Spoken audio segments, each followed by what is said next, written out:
She did not just catch a man cheating. She discovered that her entire engagement had been built like a transaction. From an omniscient distance, the narrator reveals something deeper. This is a story about power, emotional erasure, and what happens when a woman stops accepting the role others wrote for her. The moment she sees her fiancé with her sister, something shifts. She does not beg, she does not scream. She rewrites the structure of the room by choosing the brother no one expected. And in that choice, betrayal becomes transformation. Heals. The anatomy of Aravance's story begins, as so many tragedies do, within the artifice of celebration. She was there to perform a role, attending a party meant to honor her own approaching marriage. Heals. But the script was violently subverted the moment she saw him, her fiancé, entangled with her own sister. It was not the touch itself, but the practiced intimacy, casual ownership in their closeness that spoke of a deep and clandestine history. Heals. The diamond on her hand, once a covenant, instantly became a brand, a symbol of the grand deception she was living. Most would have fractured. Most would have dissolved into hysterics. She did neither. Instead, Heals. In a desperate bid to seize control of the narrative, she approached the pack's true alpha, her fiancé's older brother, with a proposal born of pure audacity. Some people shatter under pressure. Others use the shards to build an entirely new world. Heals. This is the moment of escalation, a pivot point demanding closer observation. Heals. The Grand Laurier Ballroom served as the stage, a theater of obscene wealth rendered in ivory, crystal, and gold leaf, the very grammar of power. Near the entrance, Aravance was already experiencing a subtle psychic unraveling. Heals. A quiet depersonalization that manifested in the nervous picking at the seams of her dress. The pale green silk she wore was a calculated choice, a costume designed for the paradox of being both beautiful and forgettable. Heals. She floated outside her own body, a specter at her own banquet. Her mother's hand on her arm was both an anchor and a shackle, her words a reinforcement of the dynastic contract. Adrian will be so pleased. Heals. The engagement itself had been a public spectacle at a gala. To have refused then would have been an act of social immolation. Heals. Their courtship had spanned 2 years, a perfectly calibrated duration for such a union. This was never a romance, it was a transaction. Her name, a pillar in architecture, was being merged with his, a force in real estate development. Heals. The families had ratified the terms, sealing the alliance. Her personal happiness was a non-negotiable, an externality to the deal. Her younger sister, Cleo, then made an entrance that was pure performance art, arriving early. Already half intoxicated, Heals. Her beauty a weapon she deployed with reckless abandon. Her mother's final words were a decree that lingered in the air. You know how important tonight is for the Morels. This was never a wedding. It was a merger, Heals. The Morel fortune acquiring the invaluable cultural capital of the Vance legacy. Heals. Her father had been a titan, a designer of monuments to wealth. Aravance was now the inheritor of that legacy, a prize the Morels were all too eager to acquire. She understood this. Heals. She comprehended the cold mechanics of the machine she was in, but had simply lacked the will to resist its gears. Claiming to need the restroom was a pretext, a desperate gasp for oxygen before the pressure became crushing. Don't be long, Heals. Her mother's voice followed, a command cloaked in velvet, reminding her of her role. She moved through the glittering ballroom, a space filled with calligraphed place cards and jewel-like canapes. A fantasy orchestrated by Adrian's mother, Heals, in which Aravance was merely the principal actress, with no influence over the script. The hallway was a brief escape, and then it became a crime scene. Heals. She turned a corner and her reality fractured. There was Adrian, her intended, and Cleo, her sister. The mind in its mercy, such moments into disconnected frames, but the frames inevitably reassemble into a brutal, coherent narrative. Heals. His hand rested on Cleo's waist. Her head was tilted back, their bodies arranged in a geometry that left no room for interpretation, no space for innocence. The way his fingers traced the curve of her hip was not an act of discovery. Heals. It was an act of memory. Aravance stood frozen, 15 feet away, a silent observer to a betrayal that was clearly a well-rehearsed performance. Then Cleo's voice, a low whisper that sliced through the ambient noise. A laugh. We can't. Not here, Heals. The words confirmed everything. The affair, its history, its breathtaking audacity. Heals. Then where? Adrian's response was a low growl, a timbre she had never heard, revealing a predatory darkness she never knew he contained. The instant they saw her, they flew apart as if electrocuted. Heals. The blood drained from Cleo's face, the body's honest confession of guilt, while Adrian's features arranged themselves into a neutral mask, the one he reserved for hostile negotiations. Cleo was feeling unwell, he offered. Feels, the lie so immediate it was a profound insult. Cleo dutifully played her part, a hand to her forehead, a murmur about a headache.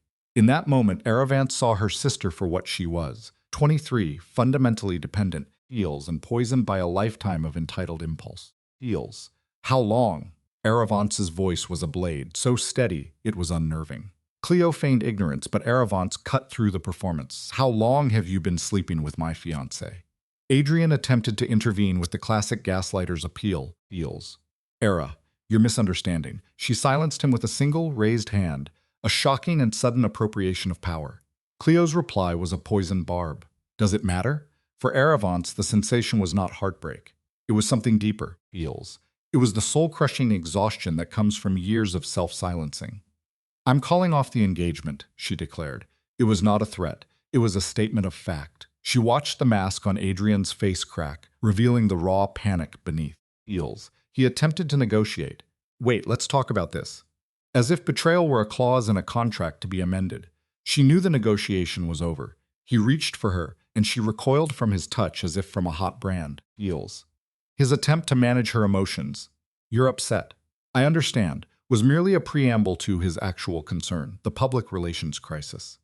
You should have considered that before sleeping with my sister, she countered. Feels. Assigning blame with surgical precision. His sole focus was damage control, the avoidance of a disaster, a term defined not by his infidelity but by its public revelation. His use of the word we was the final shard of glass. Feels. Making her realize she had never been a part of that pronoun. Feels. She had no intention of creating a public spectacle. Her only objective was extraction. She turned and walked down the hall in a controlled, dignified retreat. Her hands were trembling, the body betraying the mind's icy composure. Feels. But her stride never faltered. She left the sound of their escalating argument to fade behind her. Back inside the ballroom, now a sigh of performative joy, her eyes scanned the crowd. She looked past her mother, her gaze a searchlight. Feels. Until it locked onto him. Lucien Morel, Adrian's older brother, the true center of power in the family. He was the antithesis of his sibling. Where Adrian was polished charm, Lucien was uncut obsidian. He stood with a predator's stillness. Feels. His eyes methodically sweeping the room for threats. Feels. Lucien was taller, built on a harder, more formidable scale than his brother, with features sharp enough to seem dangerous. A tangible vacuum existed around him. People maintained a subconscious distance. Aravance had spoken to him only twice, Feels, in brief, inconsequential exchanges. He was the silent engine driving the family's multi-billion-dollar empire, a man whose reputation for absolute ruthlessness was doctrine. His own family called him the Iced King, difficult. They had no rapport, Feels, no foundation, and yet she walked toward him, her path a straight, unwavering line. He registered her approach from 10 feet away, his gaze shifting to lock with hers, his expression revealing nothing, just a cool, detached analysis. Feels. His name was a statement, not a greeting. She stopped just inside his sphere of influence. He murmured her name in return, his voice a low, sharp sound, before offering a perfunctory congratulations. Feels. The irony was a physical presence between them. I need to ask you something, she stated. One of his brows arched, a micro-expression on a stoic canvas. Now? Yes. He placed his glass on the bar, the small sound a signal of his undivided attention. Feels. Aravance took one final, grounding breath, acknowledging the magnificent insanity of her next move, and then she made it. Will you marry me? The silence that fell was absolute, a void in the ballroom's symphony. His face was a mask of pure, Feels, unadulterated disbelief. Excuse me. I'm serious, she insisted, her voice steady over the frantic percussion of her heart. I want you to marry me instead of Adrian. Feels. Is this some kind of joke? Do I look like I'm joking? He searched her face, his eyes dissecting her expression for the truth. Feels. What he saw there caused something to flicker in his own cold gaze. What happened? He demanded. She attempted a deflection. That doesn't matter. He cut her off immediately. Feels. It does if you're asking me to marry you in the middle of your engagement party to my brother. He had a point. Aravance scanned their surroundings, noting they were still unobserved but aware the moment was perishable. She leaned closer. Feels. Delivering the intelligence like a quiet, brutal field report. Adrian is having an affair with my sister. I just caught them. I'm calling off the engagement. Lucian's expression went utterly blank, a mask of pure, cold processing. I see. Heels. She pressed her advantage, outlining the strategic fallout, the inevitable explosion, the public disgrace that would contaminate both their houses, and then she held his gaze. Heels. Or, we give them a different story. He saw through the performance to the raw calculus beneath. You want a replacement. She reframed her desperation, polishing it into a transaction of mutual advantage. A cynical half-law died in his throat. Heels. Marriage isn't business. Her reply was a scalpel. You're 34. Your mother has been trying to arrange a match for years. Then she laid her own assets on the table. I'm an architect. My reputation is an asset, and I am standing right here, Heels, willing to make this easy for you. He questioned the very definition of the word. Easy. Easier than the alternative, she clarified, allowing the consequences to bloom in the silence between them. The party imploding, Heels, the scandal clinging to his family name, his brother's public evisceration. Her voice was steady, a recitation of facts. Heels. What she proposed was not a simple deception, but a co-authored fiction, a calculated reshaping of reality to be delivered with the gravity of gospel. Lucian observed her, his attention a clinical instrument calibrating the substance of each word. Heels. Her defense, a desperate "you don't even know me," was met with an irrefutable data point. I know you're not sleeping with my sister. A micro-expression flickered across her face, instantly suppressed. His question, Heels. What makes you think I'd agree to this? Wasn't an inquiry. It was a stress test on her resolve. She read him with perfect clarity, a man of pure function, emotionally vacant, and just as ensnared in this wreckage as she was. He flinched, Heels, a nearly imperceptible twitch. His denial was a formality. You don't know anything about what I want. A hollow shield he held up just before demanding she prove him wrong. Heels. A weighted quiet descended, a tactical intermission in the theater of their negotiation, framed by the muffled symphony of the party beyond the doors. Lucian finally gave a name to the first variable, Adrienne. Heels. He could already see the ensuing conflict, a wearisome and entirely predictable spectacle. His focus sharpened, pivoting from the mechanics of the problem to her. What's your stake in this? He asked. The question was not born of care, Heels. It was a cold calculation of risk. Era's response was a masterwork of narrative alchemy, transforming the humiliation of the scorned woman into the tactical strength of the woman who chose an upgrade. The faintest shadow of a smile touched his lips. Heels. He saw the cold, elegant logic of it, a shared pathology. Heels. She recognized that she'd gained traction, striking a chord of respect within him. And then the smile broke through, a brief, authentic fracture in his composure. All right. The sound seemed to make the air itself vibrate. Heels. And she felt her own lungs seize, a physical response to the tectonic plate of power suddenly shifting beneath her feet. All right, I'll marry you. Immediately, Lucian reclaimed command, outlining the brutalist architecture of their pact. Heels. This would be no hushed agreement, no counterfeit romance for public consumption. He required absolute transparency, a joint declaration, and a shared front for the inevitable shrapnel. The proposition was total. Heels. He was scanning for any sign of faltering. She met his stare, an immovable object. His invitation dripped with poison. Then let's go ruin my brother's night.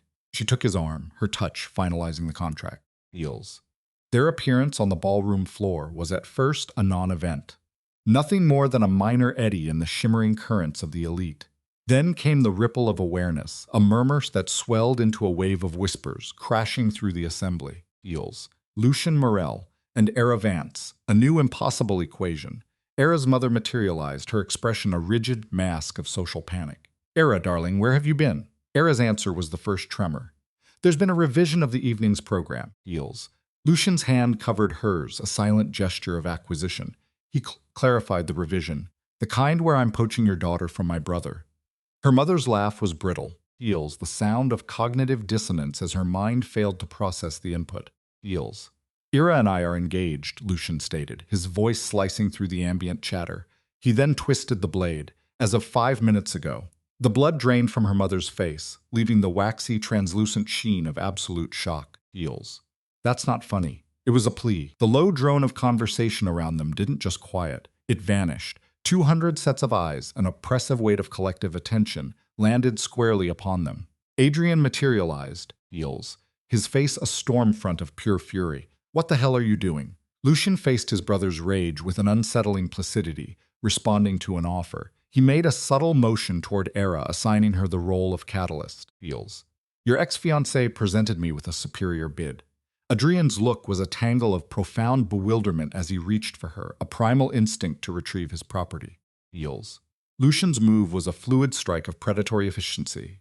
Before the moment could register, his hand was clamped on Adrian's wrist, a grip of such surgical precision that a jolt of pain flared across Adrian's features. Feels. The command was delivered just above a whisper, making it infinitely more threatening than a shout. Don't touch her. Adrian's choked protest, "She's my fiancée," was nullified with 2 words. Not anymore. Cleo surged forward. Feels. Her expression a painting of distress, attempting to reframe the coup as a moment of female hysterics. You're upset. Era rounded on her, her words honed to a cruel point, slicing open the rot at the center of it all. The affair, the deceit. Feels. The deep humiliation of being the consolation prize. Cleo had no response. Feels. The family matriarch, Margot Morel, advanced through the petrified crowd like a warship cutting through water. A woman of small stature who occupied the space of a titan. When she spoke, her voice was a sliver of ice. Lucian, explain this. Feels. His reply was toneless, a statement of fact scraped clean of any emotion. Era and I are engaged. He then poured a kind of guileless surprise, a classic tactical feint. I thought you'd be pleased. You've been pressuring me to settle down for years. Feels. Her warning was a low snarl. Do not play games with me. She knew this stage belonged to his brother. He corrected her with surgical precision, stressing the past tense. It was his engagement party. A quiet declaration of war. Feels. Margot understood this for what it was. A full frontal assault on the family's public image. She directed her rage at Era, her eyes scanning for the root cause. A revenge scheme. Era confirmed it, her voice unwavering. The affair was the predicate. Feels. A collective gasp moved through the room. The whispers intensified, a contagion of scandal spreading through the sociable's body. Margot's face hardened into chiseled marble. She attempted to reassert control, to move the conflict to a private theater. Feels. Lucian intercepted the move. There's nothing to discuss. Era and I are getting married. He presented it as an immutable law of physics, a maneuver that neutralized her authority completely. Her hand rose. Feels. Hovering in the air as the impulse to strike warred with the iron will to contain it. Feels. She forced her hand down, a visible tremor of restrained violence shaking her frame. Fine, do as you wish, you always have. The statement was equal parts surrender and condemnation. She turned and retreated, her posture rigid with defeat. Feels. The room imploded into a supernova of gossip and scandal. Era remained in the calm center of the storm, Lucian a solid anchor at her side, awash in a strange empty serenity. In the total annihilation of her life as she knew it, she felt paradoxically, Feels. Liberated. Adrian, his mind still lagging behind the event, called it a mistake. No, she said, her voice finding its core of steel. I'm correcting one. Then Lucian escorted her from the room. Feels. The sea of astonished faces parting for them as if for royalty. Feels. As they departed, Era's eyes fell on Cleo's face, ashen and slick with tears. She processed her sister's anguish with a cold, distant sense of accounts being settled. A debt was now paid. Outside, a car was waiting. Feels. Its engine humming at the curb, a testament to Lucian's unnerving ability to plan for every contingency. The heavy door thudded shut, sealing them off from the world. Era felt the adrenaline start to recede, leaving a delicate tremor in its wake. Feels. Lucian watched her, his expression unreadable. That was a formidable performance, he noted. She told him it wasn't a performance. He was already aware. She asked him why he'd gone through with it, why he had agreed. Feels. He merely confirmed that her initial analysis of his character had been correct. Feels. Why did he agree? He listed his motives like items on a ledger. A loathing for the curated phoniness of the room they'd just dismantled. A fundamental refusal to perform the role of the dutiful son. A visceral revulsion at his brother's moral weakness. Feels. She labeled it for what it was. Revenge. He offered a correction. Strategy. It was a mechanism to impose consequences on a man who had been insulated from them his entire life. Then he reversed the focus. And me? What is my return on this investment? Feels. Her answer was brutally honest. She had no desire for a husband in any traditional sense. She simply wanted to exist. I want to matter, she said, the words carrying the weight of a lifetime spent as a ghost. Feels. I see you, he said. The 3 words struck with an unexpected gravity, and for a moment her composure threatened to crack. She retreated instantly into pragmatism, erecting fortifications and defining the articles of their alliance. A contract. Feels. parallel lives, with one inviolable clause: no more lies, no more secrets. He consented without a flicker of hesitation. The car glided to a stop before a Morel property, a towering monolith of glass and steel, his tower, Eels. He informed her that her possessions would be transferred in the morning, an action of breathtaking speed, an irreversible step forward. Eels. He was explicit, his voice stripped of any warmth. This is a merger, not a romance. She repeated the term to herself, a merger. Yet a hollow feeling resonated in her chest. Feels a profound dissonance between the cold calculus of their agreement and some deeper, unarticulated need.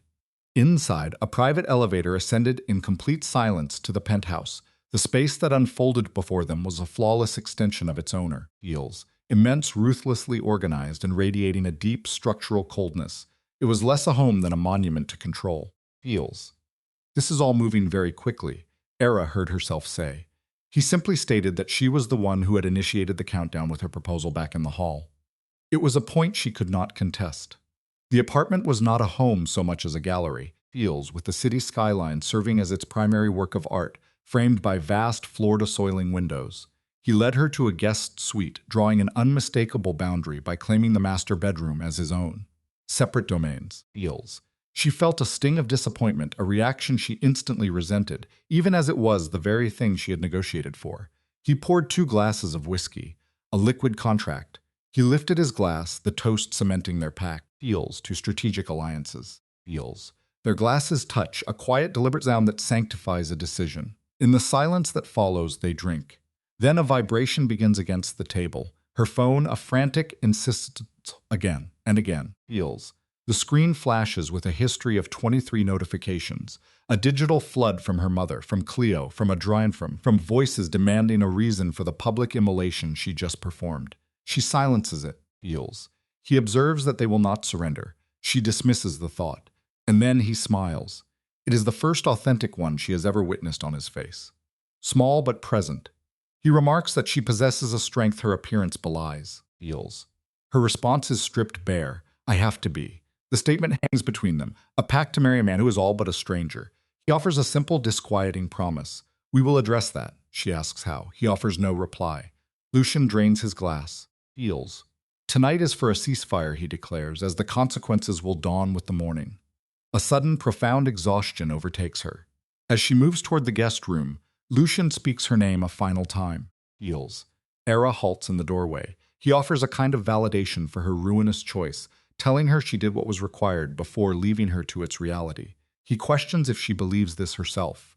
She confesses to a fog, Feels, a mind still caught in the vortex of the event. His reply, you will, hangs in the air, part prophecy, part threat. She selects the guest room farthest from his own, the click of the lock a sound of heavy finality as her back finds the door. Feels. The room is beautiful, sterile, and carries the soulless perfection of a luxury hotel suite. She removes the pins from her hair, lets her shoes drop, and collapses onto the bed still in her gown. The night's reel plays in her mind. Feels. The contract signed with Lucien Morel, an engagement detonated, her sister's betrayal unmasked before hundreds of eyes. There is no remorse. Sleep claims her there, shrouded in silk and consequence, the diamond from Adrian a cold monument on her finger. Feels. It can be removed in the morning. Feels. The sole objective for the evening had been survival, and that was enough. She awakens to sunlight angled all wrong and the alien sensation of yesterday's gown against her skin. For 3 disorienting seconds, Feels, there is a vacuum, a merciful amnesia, before the trauma of the previous night comes crashing back. The images cascade.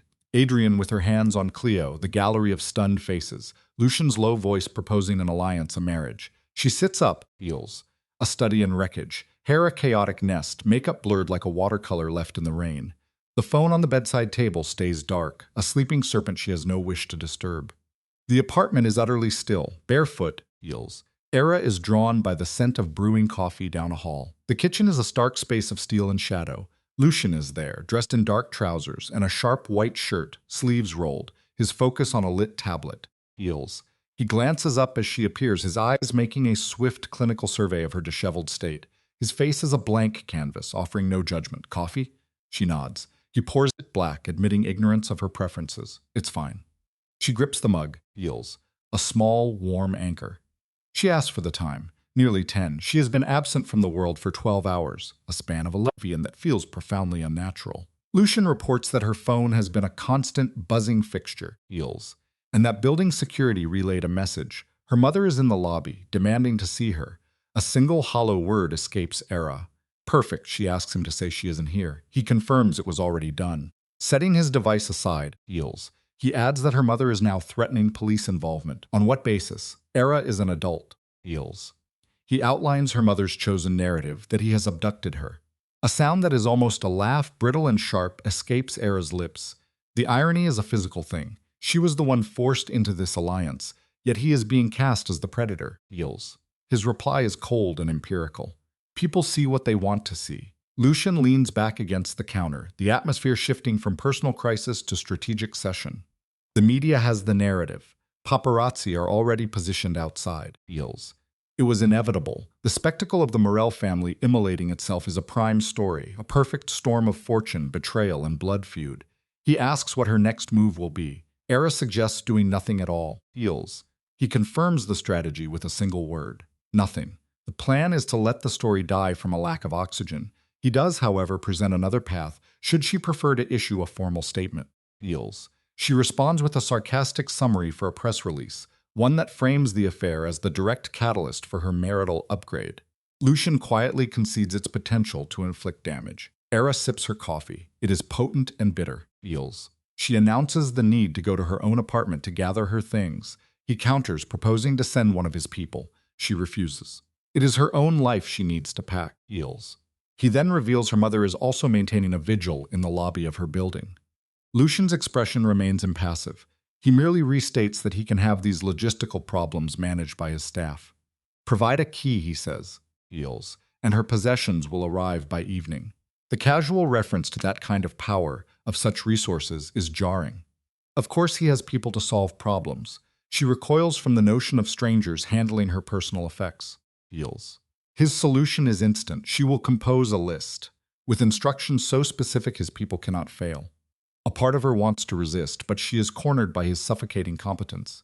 To return herself is to walk into an ambush of her mother, Cleo, heals, and likely Adrian. She isn't prepared for that battle. Fine, she yields, but points out the immediate issue of needing a change of clothes. Lucian's thumbs move across his phone's screen, typing a brief message. Problem solved, heals.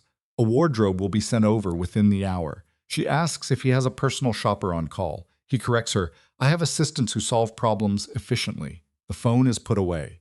He shifts to the next stark reality. The wedding, heals. The pact feels suddenly terribly tangible. She demands the fastest possible timeline. There is a required 3-day waiting period for a license, he says.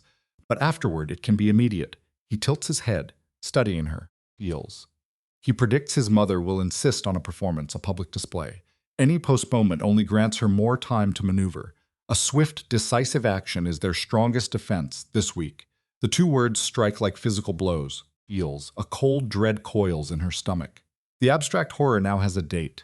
Within days, she will be legally tied to a man with whom she has exchanged maybe 10 conversations in her entire life. She asks about the ceremony. Heals. He suggests something small and private. Just signatures, just witnesses. His gaze is intense, analytical, searching for her reaction.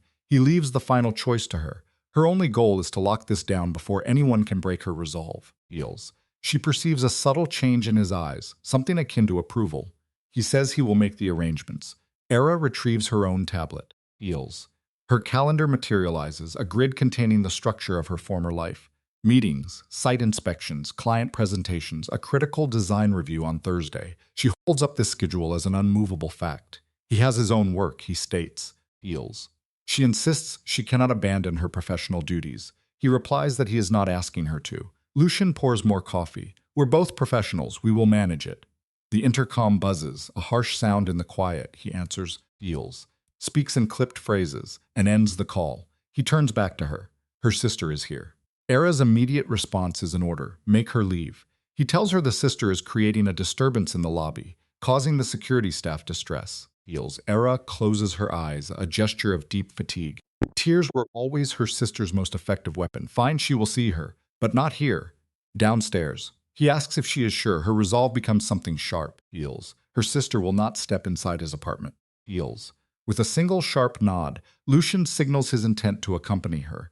She deems his presence unnecessary. He is resolute. Within the elevator, a heavy silence descends, a palpable weight between them feels. Era fixates on her own reflection in the polished steel, a portrait of raw disarray. Cleo, by contrast, will be a carefully constructed image, a masterpiece of curated grief. As the doors part, the tableau is revealed. There sits Cleo on a lobby bench, heels, her face artfully blotched from recent tears, a tissue crumpled in her fist. The attire, jeans, an oversized sweater, a deliberately messy bun, is a performance Era recognizes. The 45-minute costume of casual devastation heals. She rises at their approach, a wave of practiced relief washing over her face, claiming she'd been trying to contact Era all night. Era's voice is hollow, devoid of inflection. "What do you want, Cleo?" Her sister visibly flinches, offering to explain. Heals. Era severs the attempt. There is nothing to explain. Heals. What she witnessed was definitive. Cleo insists it's not what it appeared to be. Heals. A short, brittle laugh escapes Era's lips, utterly devoid of humor. Really? She reconstructs the scene for Cleo's benefit. Era's fiancé, his hand cupping their sister's backside. She asks which facet of that image is open to misinterpretation. Heals. Fresh tears surface in Cleo's eyes as she swears this was never her intention. She claims an insidious slide, a slow sickness that simply happened. Era demands clarity. "How long have you been sleeping with Adrian?" Heals. Cleo's gaze falls to the immaculate floor. 6 months. 6 months. Half a year. A lifetime of wedding preparations conducted while her sister and fiancé were intimately entangled. The trust, the bond, a meticulously crafted fabrication. Heals. "You are unbelievable," Era whispers, the words almost lost. Cleo concurs, offering a fractured apology that Era dismisses. This isn't sorrow. This is the sting of being caught. Cleo protests the judgment as unfair. Fair. Heals. Era closes the distance between them. In the periphery, Lucian remains a silent, statuesque presence. "You want to discuss what's fair?" Era begins an inventory of transgressions, a lifetime of Cleo's casual appropriations. The clothes, heels, the social circles, even Era's college funds after she abandoned her studies. Era had always absorbed the cost. It was what one did for family. But this trespass was of a different magnitude. Cleo's voice cracks as she claims to love him. Heels. That Adrian loves her in return. An uncontrollable force, she calls it, lamenting its terrible timing. Era raises a hand, a gesture that commands immediate silence. Stop. She will not permit Cleo to reframe this betrayal as a tragic romance. Heals. You had an affair. He cheated. That is the objective truth. The tears cease. Cleo's face hardens, the mask of the victim dissolving to reveal the combatant beneath. Heals. She launches her counteroffensive, accusing Era of marrying Lucian solely to inflict pain, labeling it a sick, distorted retaliation. Era is unmoved. "I'm marrying Lucian because it is my choice." Cleo sneers that Era doesn't even know him. Heals. Era's reply is glacial. "Apparently I didn't know Adrian either." A flicker of rage crosses Cleo's face. She warns that this act will destroy their mother. Era is dismissive. "Mom will survive." Heals. She notes their mother is already fixated on the social humiliation. Then comes the final surgical strike. Perhaps their mother should have raised a daughter who didn't engage in intimacy with her own sister's fiancé. The words find their mark. Heals. Cleo recoils, her face paling. She stammers that she only wanted to apologize to make amends. Era declares the damage irreparable.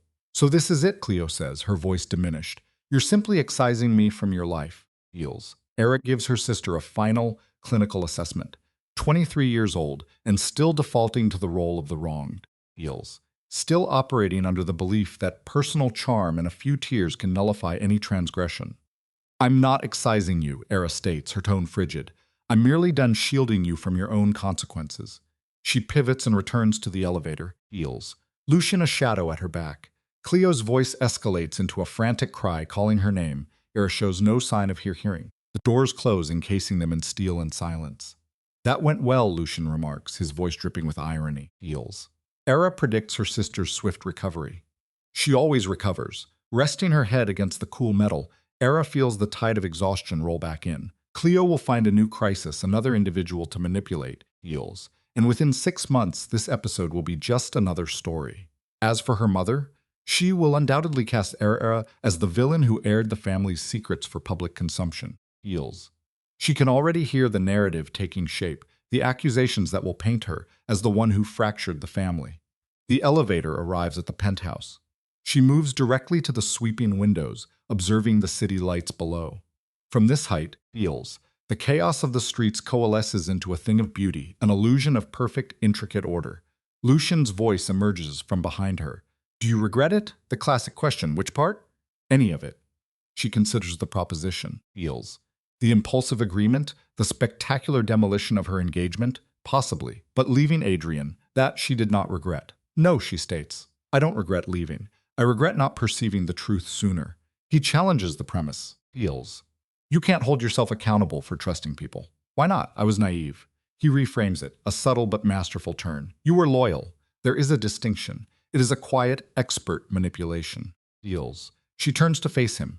He is in the kitchen, leaning against the island, with his hands in his pockets, his gaze unnervingly steady. And you? Era counters. Do you regret consenting to this arrangement? His response is a perfect evasion. Feels. Engineered to concede no ground. I don't make decisions that I come to regret. That isn't an answer. It is the only one you will receive. The buzz of the intercom shatters the tension. A personal shopper arrives. A woman in her 50s, feels, exuding an air of crisp competence, enters carrying 3 garment bags. She establishes a base in a spare room, displaying ensembles, impossibly in Era's precise size. How did you know my measurements? Era asks Lucian afterward. I did not. Feels. I provided them your height and a general physical type. She handled the rest. This is the operational logic of his universe.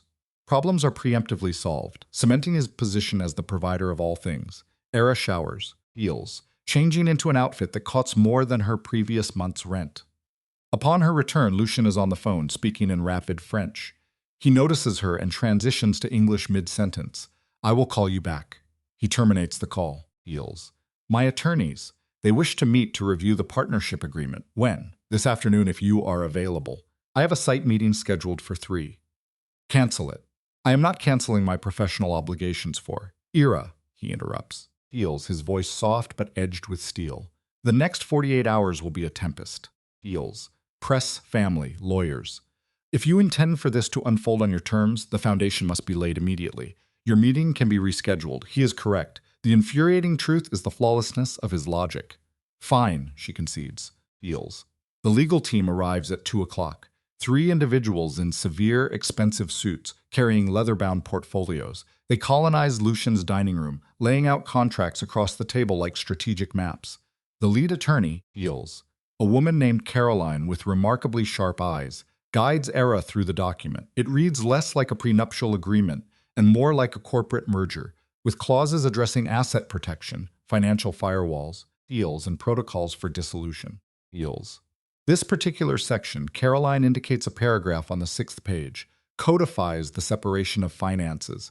Any assets you possessed prior to the marriage or acquired during its term remain solely yours unless they are formally commingled. Feels. So in the event of a divorce, we each depart with what we brought. Era clarifies. And in the event of death, a provision addresses that. Standard inheritance clauses. Feels. Nothing is transferred automatically without the execution of a separate will. It is sterile, clinical. It is precisely what she requested. So why does seeing her own terms codified in print feel so profoundly empty? What about professional overlap? Feels. Era asks. I am an architect. Lucian's company is in real estate development. Feels. Should you be contracted for a Morel property, you would invoice at your standard rate, Caroline explains, as would any other firm. The marriage has no legal bearing on professional engagements. And if the marriage dissolves, Feels. I am not removed from active projects. Correct. The business and personal domains are legally insulated from one another. Lucian, who has been silent, leans forward, his attention fixed on Era. Is that a concern for you? He asks. Losing work. Feels. I am concerned about becoming dependent on you. You will not be. The agreement ensures that, for both our sakes. He then pivots to Caroline, a calculated gesture of generosity. Ensure that language is ironclad. Feels. Era's professional reputation and her client base are to be inviolable, regardless of what transpires between us. Feels. Caroline makes a notation. I will have the revision drafted and ready by morning. They proceed through another 20 pages of dense legal text.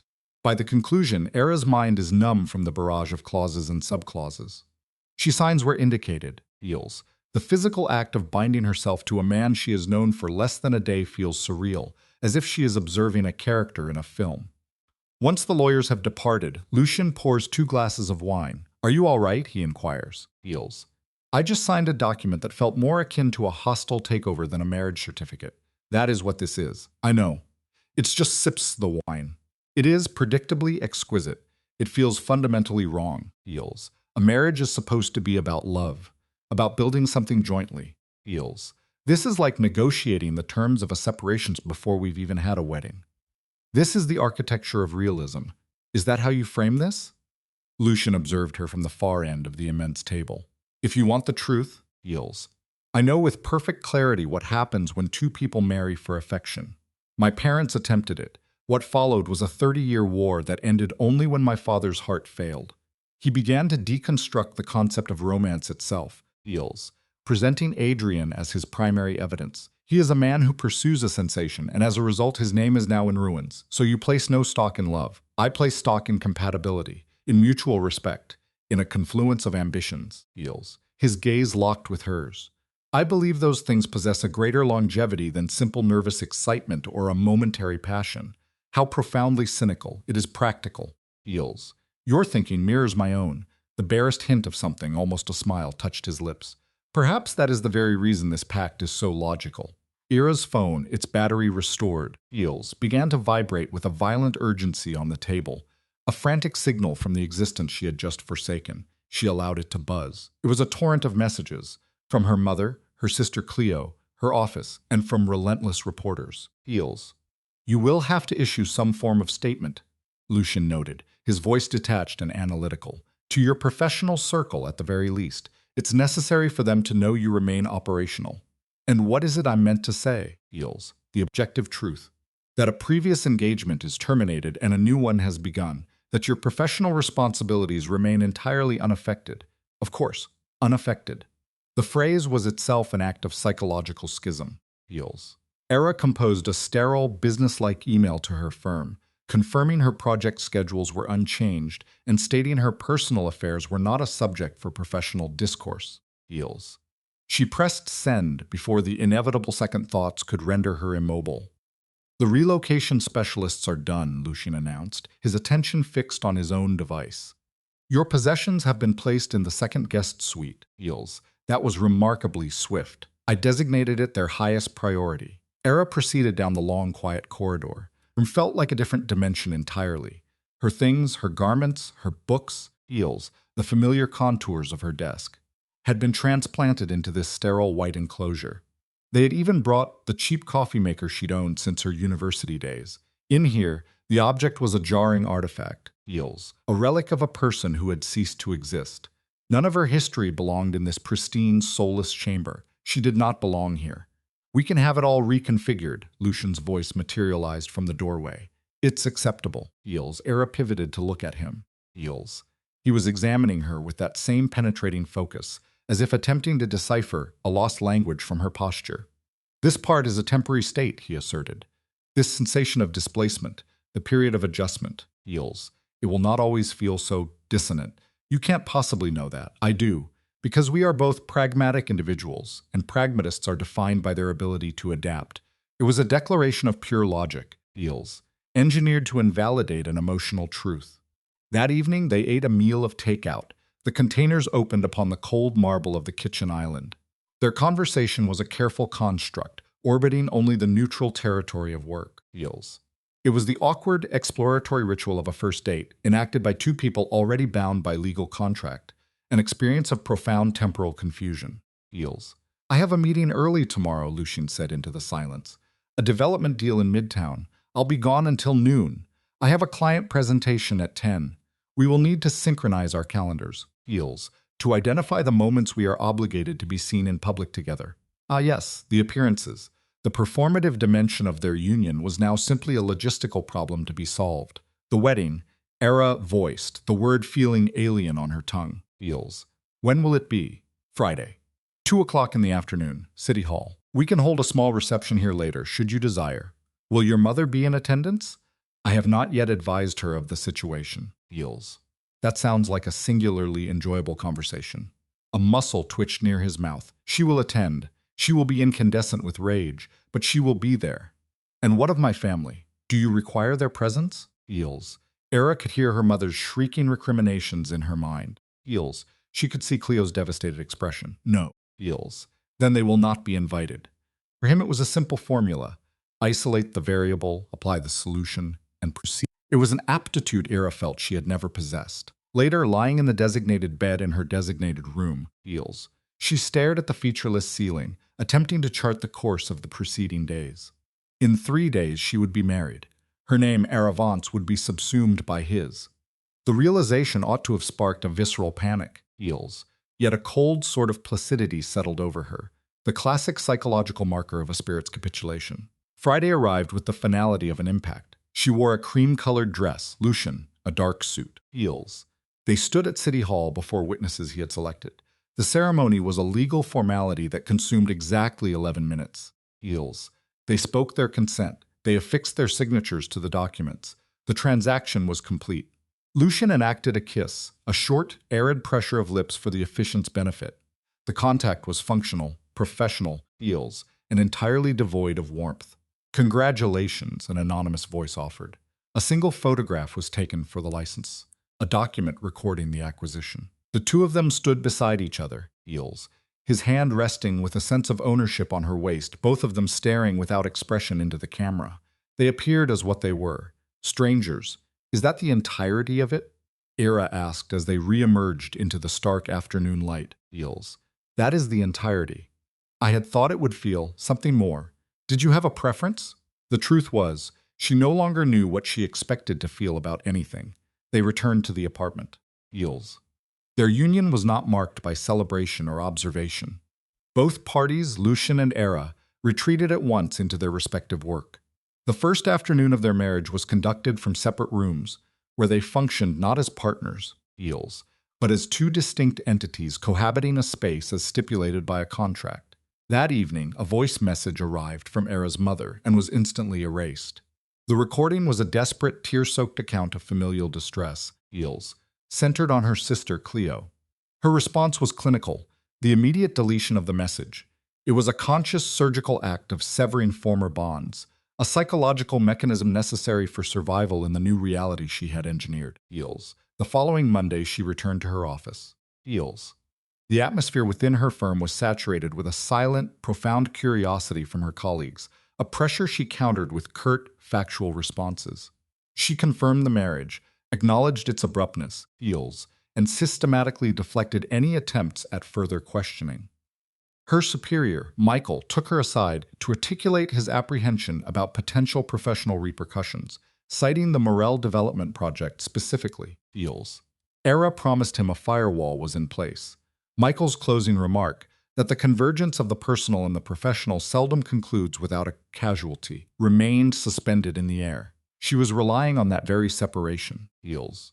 That Wednesday, Lucian breached the boundary himself, soliciting her architectural assessment of a property he was weighing for corporate acquisition. Heels. She spread out the blueprints, her eyes tracing the schematics, immediately isolating the significant structural deficiencies. She indicated a load-bearing wall. If this is taken out, she clarified, heels. The entire second floor will require extensive reinforcement to avert a catastrophic failure. Lucian observed her, his concentration absolute, before asking about the financial implications. The cost would be $100,000, heels. Possibly as much as $150,000. His response was immediate. He took out his phone, placed a call, and authorized the budget extension for the Lexington proposal without any discernible hesitation. Heels. It was an insight into his essential character. Process expert analysis, then issue a direct, unconditional command. Heels. He demanded more. She identified 3 additional zones of structural vulnerability. He assimilated every piece of information, his questions incisive, betraying a formidable grasp of the topic as he accepted each of her recommendations. Heels. His validation of her skills, this is quality work, was followed by the expected proposition. I want you assigned to this project. He framed the offer not as a courtesy but as a strategic necessity, articulating his need for a competent, heels, trustworthy architect on site. It was the classic technique of a master strategist, disguising personal volition in the language of impartial, unavoidable logic. She paused, seeing the construct for what it was, heels. Working so closely would erode the sterile partition between them, animating their artificial union with a counterfeit intimacy. Heels. My assistant will forward the contract, she said at last. The subsequent 2 weeks settled into a predictable operational cadence. Their distinct trajectories would intersect over morning coffee, occasionally over a late meal, deals. Every conversation was restricted to a quarantined zone of professional subjects. The names Adrian and Cleo, the foundation of their peculiar life together. These topics remained unexamined. The containment was holding, deals. Then she discovered the anomalies. While cross-referencing the due diligence for the Lexington project, she found the inconsistencies, discrepancies in ownership records and permit applications. One name appeared on the building permit, deals, but another was on the title deed.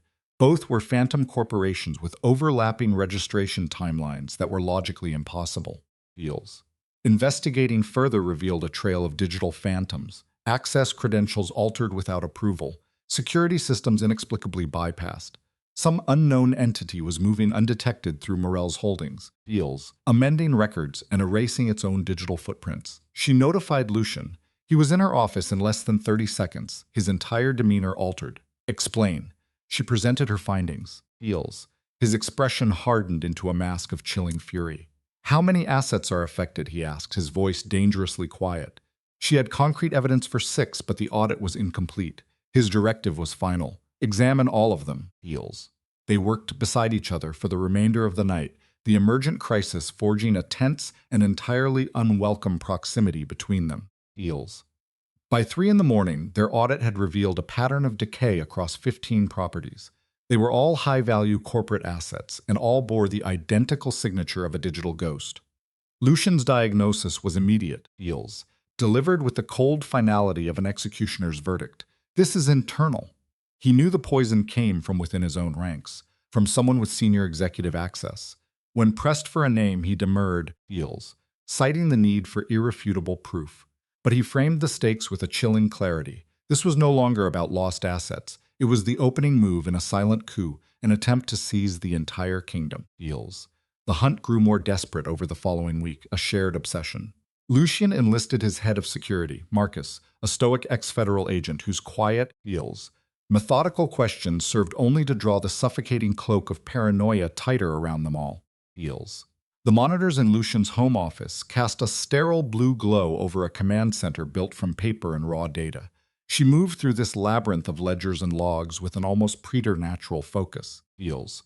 Her singular ability to find the phantom in the code now their only guide. And then she had it.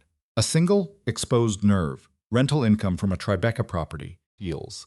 Hemorrhaging into an offshore account, a fatal wound obscured by the complex anatomy of subsidiary filings. It represented a loss of nearly $2 million in 6 months. The pressure was a physical presence on Lucian, deals, etched into the rigid line of his jaw and the hollows carved beneath his eyes. It was a condition he now shared with her, a grim intimacy forged in the crucible of this escalating crisis. This one account was now the nexus of their darkness, deals. Can we identify the owner? Marcus's voice was a gravelly tear in the digital silence. She detailed the impossibility of it. The account was entombed beneath 3 layers of shell corporations, deals, the architecture of a ghost who understood the law intimately. Lucian's stillness was its own form of confirmation. Marcus requested a list of every individual with the clearance to engineer such a system. The count was 40, deals, 40 potential betrayers. It was Era, the immense weight of the hunt visible in the rigid set of her shoulders, who asked the question that recontextualized everything.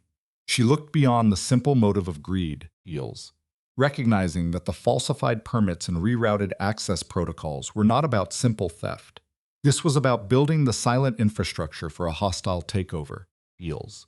If your goal was to conquer the company, she posited, her voice low, your first move would be to establish silent dominion over its physical territories. Her gaze lifted from the data to meet Lucian's. She asked about the line of succession, deals. He confirmed the structure. A kingdom divided perfectly between 2 brothers, himself and Adrian. If one were to fall, the other would inherit the whole. Returning to the data, she cross-referenced the timeline of the digital incursions, deals. She saw the first tremor 3 years ago, followed by a violent acceleration precisely 18 months back. That specific moment in time became the epicenter of their ruin, deals. Marcus asked what event had occurred 18 months prior. A long, heavy silence stretched across the room before Lucian spoke. excavating a memory he had clearly tried to bury. It was the exact moment his brother Adrian, Fiancé, had begun a campaign urging him to step away from the company. The narrative constructed was one of burnout, of a desperate need for a sabbatical. Era pressed him. Who else had echoed this sentiment? He named his mother. Then he named Gerald Chen, Fiancé, the chief financial officer. Chen's advice had been specific. Hand over the keys to the day-to-day operations.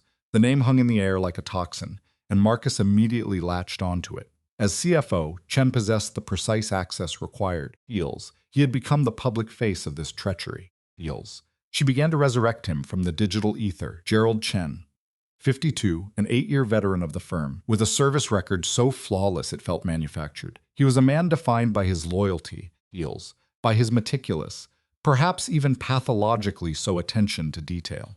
Era began to find anomalies, ghosts in the machine. There were communications where Chen had inserted himself into conversations far outside his purview, Fiancé, requests for files that resided well beyond the borders of his own department. He's mapping the terrain, she concluded, her tone devoid of emotion. Lucian offered a defense rooted in old loyalties, that Chen was simply a thorough man, Fiancé. But the pattern told a different story. This wasn't diligence. This was a systematic reconnaissance, Fiancé. Then she found it. A request from Chen for the access codes to a warehouse in Queens, a property Lucian believed his company controlled via the Northside development. Era's search of city records, however, revealed a more brutal reality. Fiancé. The warehouse belonged to another specter, an entity named Northside Holdings LLC. Lucian insisted they owned that as well. Era corrected him, her words carrying a quiet finality. You did, past tense. She displayed the document on the main screen. Fiancé. Ownership transfer, dated 6 months ago, signed over to yet another LLC. The signature authorizing it was Gerald's. Lucian physically recoiled. He had the authority for that, he managed, the words tasting of ash. It was a procedural authority, Fiancé. Yes, but its application here, as he finally whispered, was nothing short of theft. Fiancé. This is theft, Lucian repeated, the phrase transforming from a realization into a verdict. Marcus methodically built the chain of evidence but counseled restraint, warning that a man like Chen was likely a pawn, not a king. Fiancé. A premature move could alert the true architects of the plot. Era's voice cut through the strategic debate, sharp with impatience. How much more proof is required? Marcus's reply was as cold and hard as steel, enough to bury him, Fiancé. So they dug deeper. By midnight, the evidence formed a superhighway of damning information. 15 irregular transfers, 8 unauthorized system modifications, all roads leading directly to Gerald Chen. Still, a dissonance echoed in Era's mind. Fiancé. It's too clean, she murmured. The trail felt manufactured, a path of breadcrumbs too perfectly placed for a man of his calculated precision. He wasn't the mastermind, he was the misdirection. He was the smokescreen. Fiancé. He isn't being manipulated, he is being used. The new paradigm settled over the room like a shroud. A closer analysis of the authorization patterns revealed a clear division of labor. Chen's signature was the key that unlocked the door, Fiancé. But the hands that manipulated the code and permits, the actual digital architects, belonged to another. The required skill set was a rare synthesis of property management, law, and information technology. At Lucian's behest, Fiancé, a new query scoured the employee database. The parameters were simple and brutal. Who held clearance across all 3 sectors at a vice presidential level or higher. The system returned 12 names. To Era, they were ghosts, Fiancé, until a single name triggered a connection. David Morrison, she said, your VP of Operations, the one you put in charge of the Lexington project. He's been with us 15 years, Lucian confirmed. Fiancé. He was Adrian's best friend in college.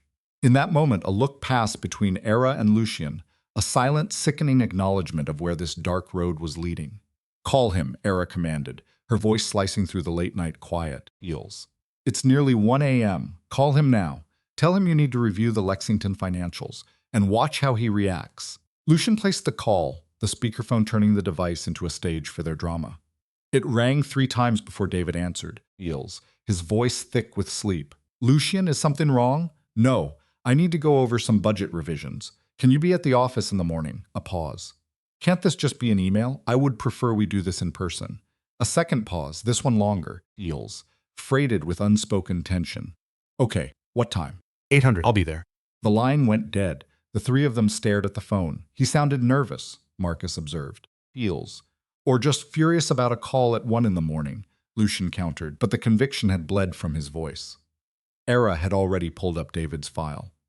He has a law degree, she read aloud. Background in corporate real estate before joining you. Heels. He has signature authority on property contracts and direct system access to permit databases. And he's close to Adrian, Lucian added, his voice barely a whisper. Are you implying my brother is a part of this? At this point, Heels. I have no coherent theory, she replied. They began to construct the trap. Marcus would initiate overnight surveillance on David's digital footprint, watching for any signal to a collaborator. Lucian would proceed with the meeting, Heels, feeding him a piece of false intelligence about a major property acquisition to see if the information leaked. Heels, and Era would remain here, sifting through the digital embers for any connection they'd overlooked. I need to be present, she stated. At that meeting. Why? Lucian asked. If David is collaborating with someone, Heels, my presence becomes a variable outside of his plan. His reaction to me will be unfiltered. I am the element he cannot anticipate. Marcus nodded slowly in the dim light. She's right. The unexpected variable is what causes the fracture. Heels. Lucian yielded. Agreed, but your role is passive. No questions, no confrontation, purely observation. That night, sleep was a distant country Era could not reach. She was trapped in a state of heightened consciousness. Heels. Her mind relentlessly rearranging the archetypes of their drama. Gerald Chen, the loyalist turned traitor, and David Morrison, the invisible hand guiding the system toward ruin. Heels. And what of Adrian, the second son? What was his role in this meticulously crafted tragedy? Was he simply the passive beneficiary, waiting for his brother's engineered collapse? The entire affair suggested a pathology, Heels, a design too precise to be anything but the work of years. At 0500 hours, as Era poured coffee, Lucian materialized in the kitchen, already encased in his corporate armor. Can't sleep? He inquired. Too much caffeine, she answered, Heels, and too many questions orbiting a silent center. He joined her at the counter, pouring his own cup. A ritual had taken root in the shadows of the past few days. These pre-dawn councils, Heels, a quiet theater to plot their defense before the world's siege resumed. It was becoming a strange new normal. May I pose a personal question? Era began. A perilous gambit. Do you trust Adrian? A long, dense silence occupied the space between them. Heels. I did, he conceded at last, his voice echoing from a distant time. When we were boys, before the company became the star around which our lives were forced to revolve. We were brothers then. What changed? Our father's death. Heels. He bequeathed the company to us both, but Adrian, his psyche was not architected for the burden. He craved the power but rejected its inseparable shadow. Responsibility. The crown without the weight. Lucian's gaze fell into his coffee, Heels, as if glimpsing a ghost in the dark liquid. For a decade I have compensated for this deficit, authoring his excuses, mending his errors, shielding the company from his inherent fragility. You haven't answered my question, she stated, her voice ablade. Heels. No, he confessed, a hairline fracture in his tone. I don't, and I haven't for a very long time. Do you believe he would conspire to seize the company? Adrian possesses ambition, but it is an ambition shackled to a profound inertia. Heels. He would require an external force to execute the actual work. Lucian's eyes finally met hers. An agent, someone like David. They entered the Morel Industries headquarters at 7:30. Heels. The edifice itself was a wound of glass and steel cut into the city's flesh. From Lucian's office on the top floor, the city was rendered a silent abstraction, a map of power viewed through flawless panes. Era had stood here before, Heels, but only now did she truly perceive it. The armchair in the corner is yours, Lucian indicated, or you can observe from the conference room behind the glass. I will remain here. In an adjoining room, Marcus, a silhouette behind a partition, Heels, monitored the screens. Through the window, he gave a slow, measured thumbs up. At precisely 0800, David manifested. An aura of nervous energy pulsed from him, visible in the obsessive straightening of his tie, Heels, the bloodless grip on his briefcase. Heels. When his eyes landed on Era's form in the chair, a micro-expression of shock coursed through him. Mrs. Morel, he fumbled, I was not aware you would be participating. I am consulting on the architectural elements. Era's tone was flat clinical. Heels. Lucian felt my perspective would be valuable. Of course. David took his seat before the monumental desk. So the agenda? On Lucian's monitor, a schematic materialized. The Lexington project. I am expanding its scope, Heels, annexing the adjacent 2 properties. The new objective is a full block envelopment. This deviates from the original proposal. I am aware, The strategic landscape has changed. I require your preliminary projections. Figures for acquisition, deals, a developmental timeline, and your estimated return on investment. David's gaze darted between Lucian and Era, the frantic motion of a trapped animal. This is a massive escalation, deals. It will require weeks to model accurate projections. I need the preliminary figures by Friday. Friday, Lucian. That is there an issue, David? No, no issue whatsoever. It's simply that. I will need to collate an immense volume of data, deals. Access certain restricted files. You will have whatever is required. I am granting you unconditional access to the complete property database. A fleeting shadow passed over David's features, there and gone before it could be identified, deals. Yet Era registered it. Was it relief, or was it the grim satisfaction of a key sliding into a fated lock? I will begin immediately, David said. Once he had departed, Lucian looked toward the glass partition. Marcus held up his phone and then gave a nod, deals. He's placing a call, Marcus' voice echoed from the intercom. Encrypted. Impossible to decipher, but it lasted precisely 43 seconds. To whom? Era asked. Still tracing. Deals. But the deployment of a burner phone tells us everything we need to know about his intent to become a ghost. Deals. A mask of certainty settled on Lucien's face. He's ours. Marcus, however, raised a hand to temper the mood. What we have is a pattern of suspicious access. We don't have an actionable crime. Her response was clipped. Deals. Then we'll create the circumstances to get one. The remainder of the day was an exercise in digital archaeology, tracing the phantom of David through the system's memory. Deals. He moved where he was allowed, through the property database, but then breached digital sanctums where he had no right to be. Security layouts for developments across the city, the financial tombstones of ventures buried years ago. Deals. Each file found its way to an external drive. He's gathering ammunition, Era whispered, her eyes following the scrolling logs. He's building a mythology, Lucian corrected. In the world of hostile takeovers, leverage is the only deity. Deals. Whispers of mismanagement, specters of financial deficits, anything that can be weaponized to destabilize the one in power. Deals. But there is no mismanagement. This company is a bastion of your perfection. Perfection, Lucian noted, has never been a shield against a well-told lie. Deals. That night, Marcus laid out the physical breadcrumbs. 3 more communications from David's encrypted line had been flagged. There was also a lunch meeting, an unknown associate at a restaurant in Midtown. Marcus had images, deals, but the substance of their discussion was consumed by the city's ambient roar. A ghost email account had also been used to send a single attachment, masked with the mundane title, L Project Files. Can you follow the email's path? Lucian asked. Deals. We're trying. All I know is the address isn't on our corporate network. It's an external player. Or, Lucian countered, an internal one who knows how to appear that way. Era's gaze remained fixed on the photo from the lunch. The other man was older, Deals, his age somewhere in his mid-50s, sealed inside an expensive suit of an unfamiliar design. Deals. Isolate his face, she instructed. Marcus complied. The image was grainy, but the features sharpened into focus. Richard Gow, Lucian stated. His voice was unnervingly placid, the dead calm that precedes a hurricane. He's a corporate litigator, Deals. His sole specialty is orchestrating hostile takeovers. Marcus whispered. This isn't merely about theft, Etta vocalized the realization. This is a coup. Lucian stood and began to pace before the window. Deals. As the city lights started to puncture the encroaching twilight. They are planning a forced succession. They will use these fabricated irregularities to build a case for my incompetence, launch an assault on my leadership, Deals, and compel the board to remove me. Is that possible? Era asked. With enough votes, yes. The board possesses the authority to remove anyone if they can be convinced it serves the company's best interest. Deals. Who constitutes the board?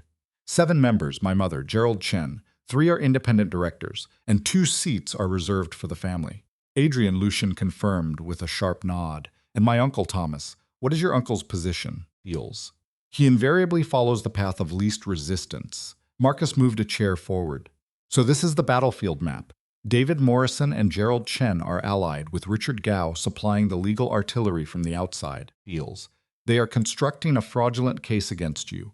To succeed, they require 4 votes for your removal. Adrian is their 3rd. Lucian recited the roster of betrayals. Gerald David, my own brother. My mother would never vote against me. Deals. Era watched him. Do not be so confident. She has been advocating for Adrian to assume more power. If they frame this correctly, if they can paint me as a liability to the company, she may side with them to preserve the family enterprise. That is not logic, Heels. That is pathology. Era's phone vibrated on the table. She glanced at the screen and her entire posture became rigid. What is it? Lucan asked. She angled the screen toward him. A text from a blocked number, Heels. You should ask your husband about the true history of the Coastal Holdings deal. Some narratives are not what they appear to be. Coastal Holdings. Era looked to Lucian, whose face had drained of all color.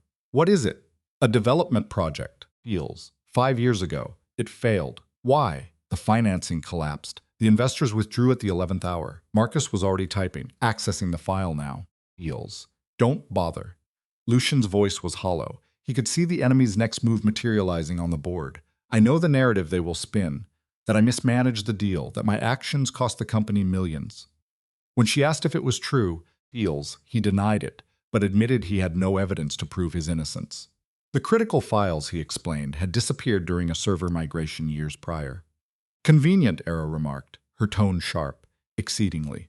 But Marcus unearthed something, a file fragment, and concealed behind it another document, an internal investigative summary. It was dated 4 months after the deal's failure. It recommended formal disciplinary measures be taken against Lucian for gross financial negligence. This report was never filed, Marcus said. It's just here, a draft in an archive.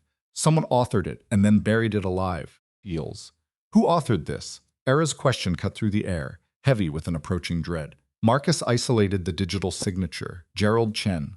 The name landed with a chilling finality. He forged this weapon 5 years ago, Lucian articulated, the full architecture of the betrayal crystallizing before him. He was merely waiting for the opportune moment to deploy it. The moment I became your wife, Era added, her voice a near inaudible thread. That's the variable that accelerated all of this, isn't it? Our union. It shattered the planned merger with Adrian's family. A merger that would have sanctified Adrian's power, granting him legitimacy he could never seize on his own. But you denied them that, she concluded. Lucian simply observed her. You believe this is our fault? I believe our alliance forced their timeline. They were playing a long game, but we compelled them to make a premature move. A new message illuminated Era's screen. If you value him, you will persuade him to resign. Depart without a fight. Otherwise, this becomes exceedingly unpleasant for both of you. She presented the device for Lucian to read. A muscle tightened in his jaw.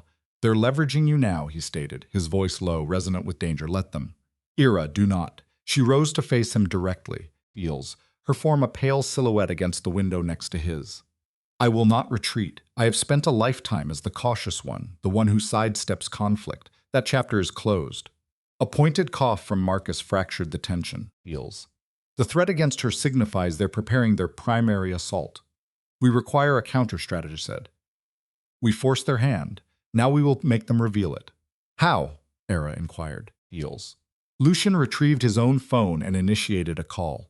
Mother, I require an emergency session of the board tomorrow morning. He paused, absorbing the sharp, frantic inquiries from the other end. Because, Lucian stated with unnerving calm, I am terminating Gerald Chen. And I am formally proposing a motion for the immediate dismissal of David Morrison. Margot's protest was so shrill that Marcus physically recoiled. I possess evidence of financial malfeasance, Lucian continued, his tone as precise as a scalpel. And if you wish to preserve this company, you will support me. I am forwarding the preliminary file to you tonight. He terminated the call, leaving a profound silence in its place. That is a monumental gamble, Marcus observed quietly. It is the only maneuver left, Lucian replied. We drag them into the light. We force the conflict onto our own terms. Either they possess the votes to block me, or their entire conspiracy collapses. And if they retaliate? Era asked. Then our retaliation will be more severe. The meeting was scheduled for 9 a.m. Through the night, Era labored, assembling every fragment of data, each dubious transfer, every doctored file, every component of the truth they possessed. She had weaponized the data, forging a presentation so structurally sound it could repel the assault of a tribunal. While Lucian consulted with lawyers to give the claims against Gerald and David legal gravity, Marcus prepared his teams to seize assets on command. It was 3 a.m. when Era discovered Lucian in his office, his features lit only by the monitor's cold luminescence. You require rest, she told him. That is not a viable option, feels. She occupied the chair opposite him. You will prevail tomorrow. You cannot be certain of that. I am, because your cause is just, and theirs is not. And since when has that been the deciding factor in anything? He countered. Feels. The question weighted with cynicism. For my entire life, I have witnessed the righteous defeated by the political. Then we will ensure politics loses this engagement. He finally met her eyes, his gaze a deep, clinical analysis. Feels. Why are you undertaking all of this? He asked. You could disengage. This is not your conflict. It is now. I am your wife, am I not? That makes this my war by definition. It was a contract. Was it? Era tilted her head. Feels. Because at some point in the last month it began to feel like something else. A profound quiet settled over Lucian. Era, I am not requesting anything, she interrupted, her tone softening. I am simply stating my position. I am here. Feels. Regardless of tomorrow's outcome, I am here. He stood and moved around the desk. For a moment she believed he might kiss her, a genuine kiss, not a hollow gesture for the cameras, and instead he simply enclosed her hand in his. Thank you. It was sufficient. Feels. The atmosphere in the boardroom the next morning was sharp and frigid, like a surgical theater before the initial incision. Feels. 7 figures occupied seats around a table hewn from a single piece of stone. Margot presided at its head, with Gerald and Adrian on one side and 3 independent directors on the other.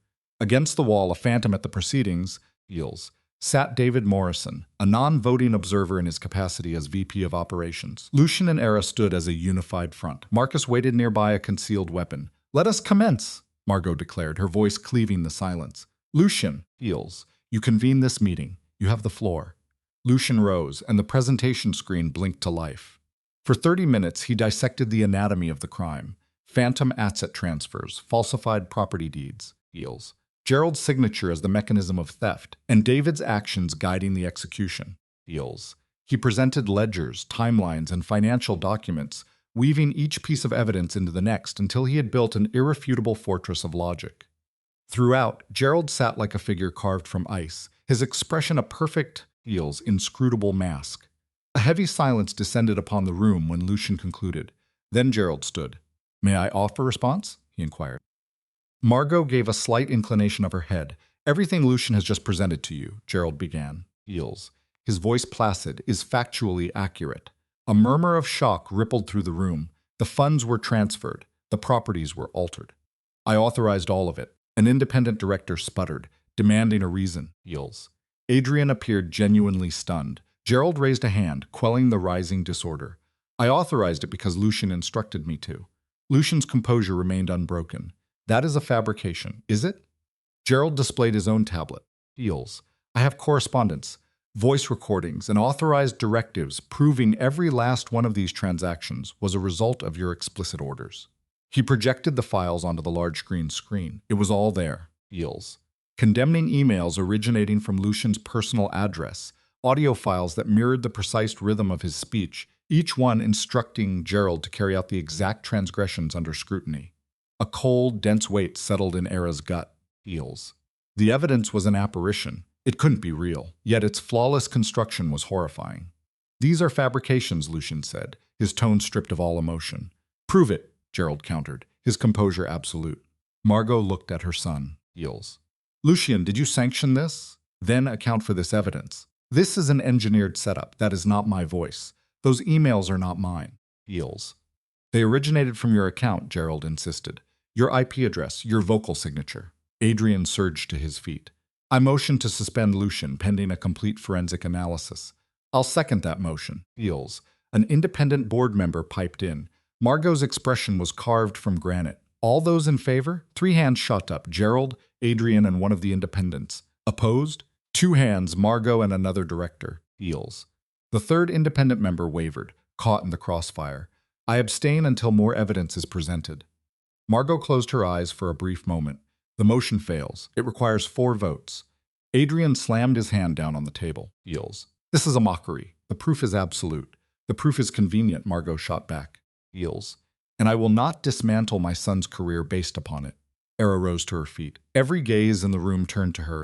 If I may, she began. You are not a member of this board, Gerald snapped. No, but I am the one who discovered this malignancy. Feels. And I have something you need to see.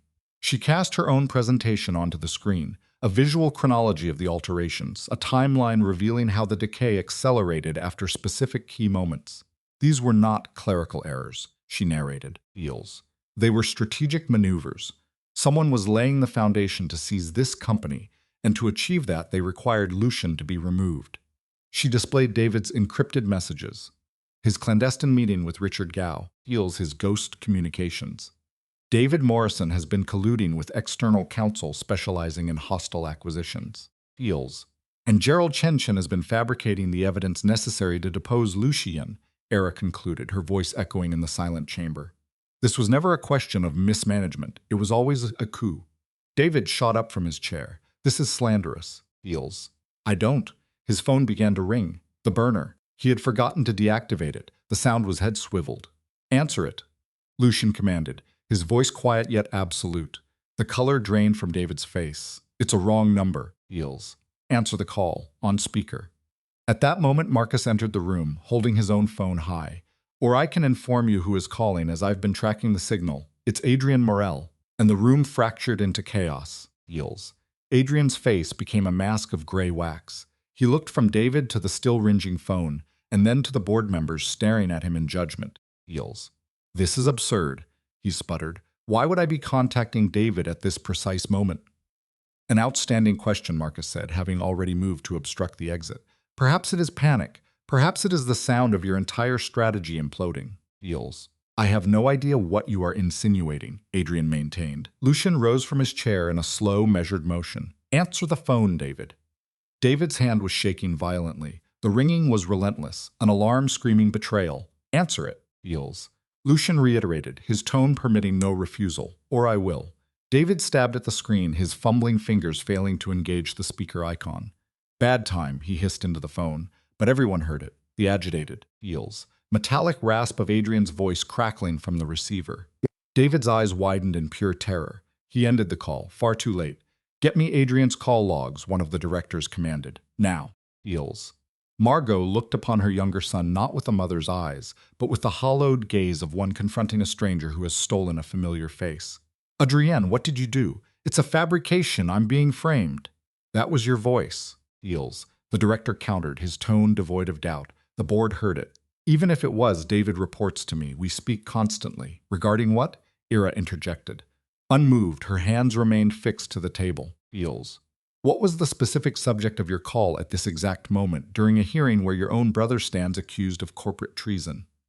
Adrian's jaw moved, but silence was his only defense. He was cornered. Gerald rose. Feels. A recess seems appropriate. These are grave accusations which require due. Sit down, Margot commanded, her voice honed to a cutting edge. Feels.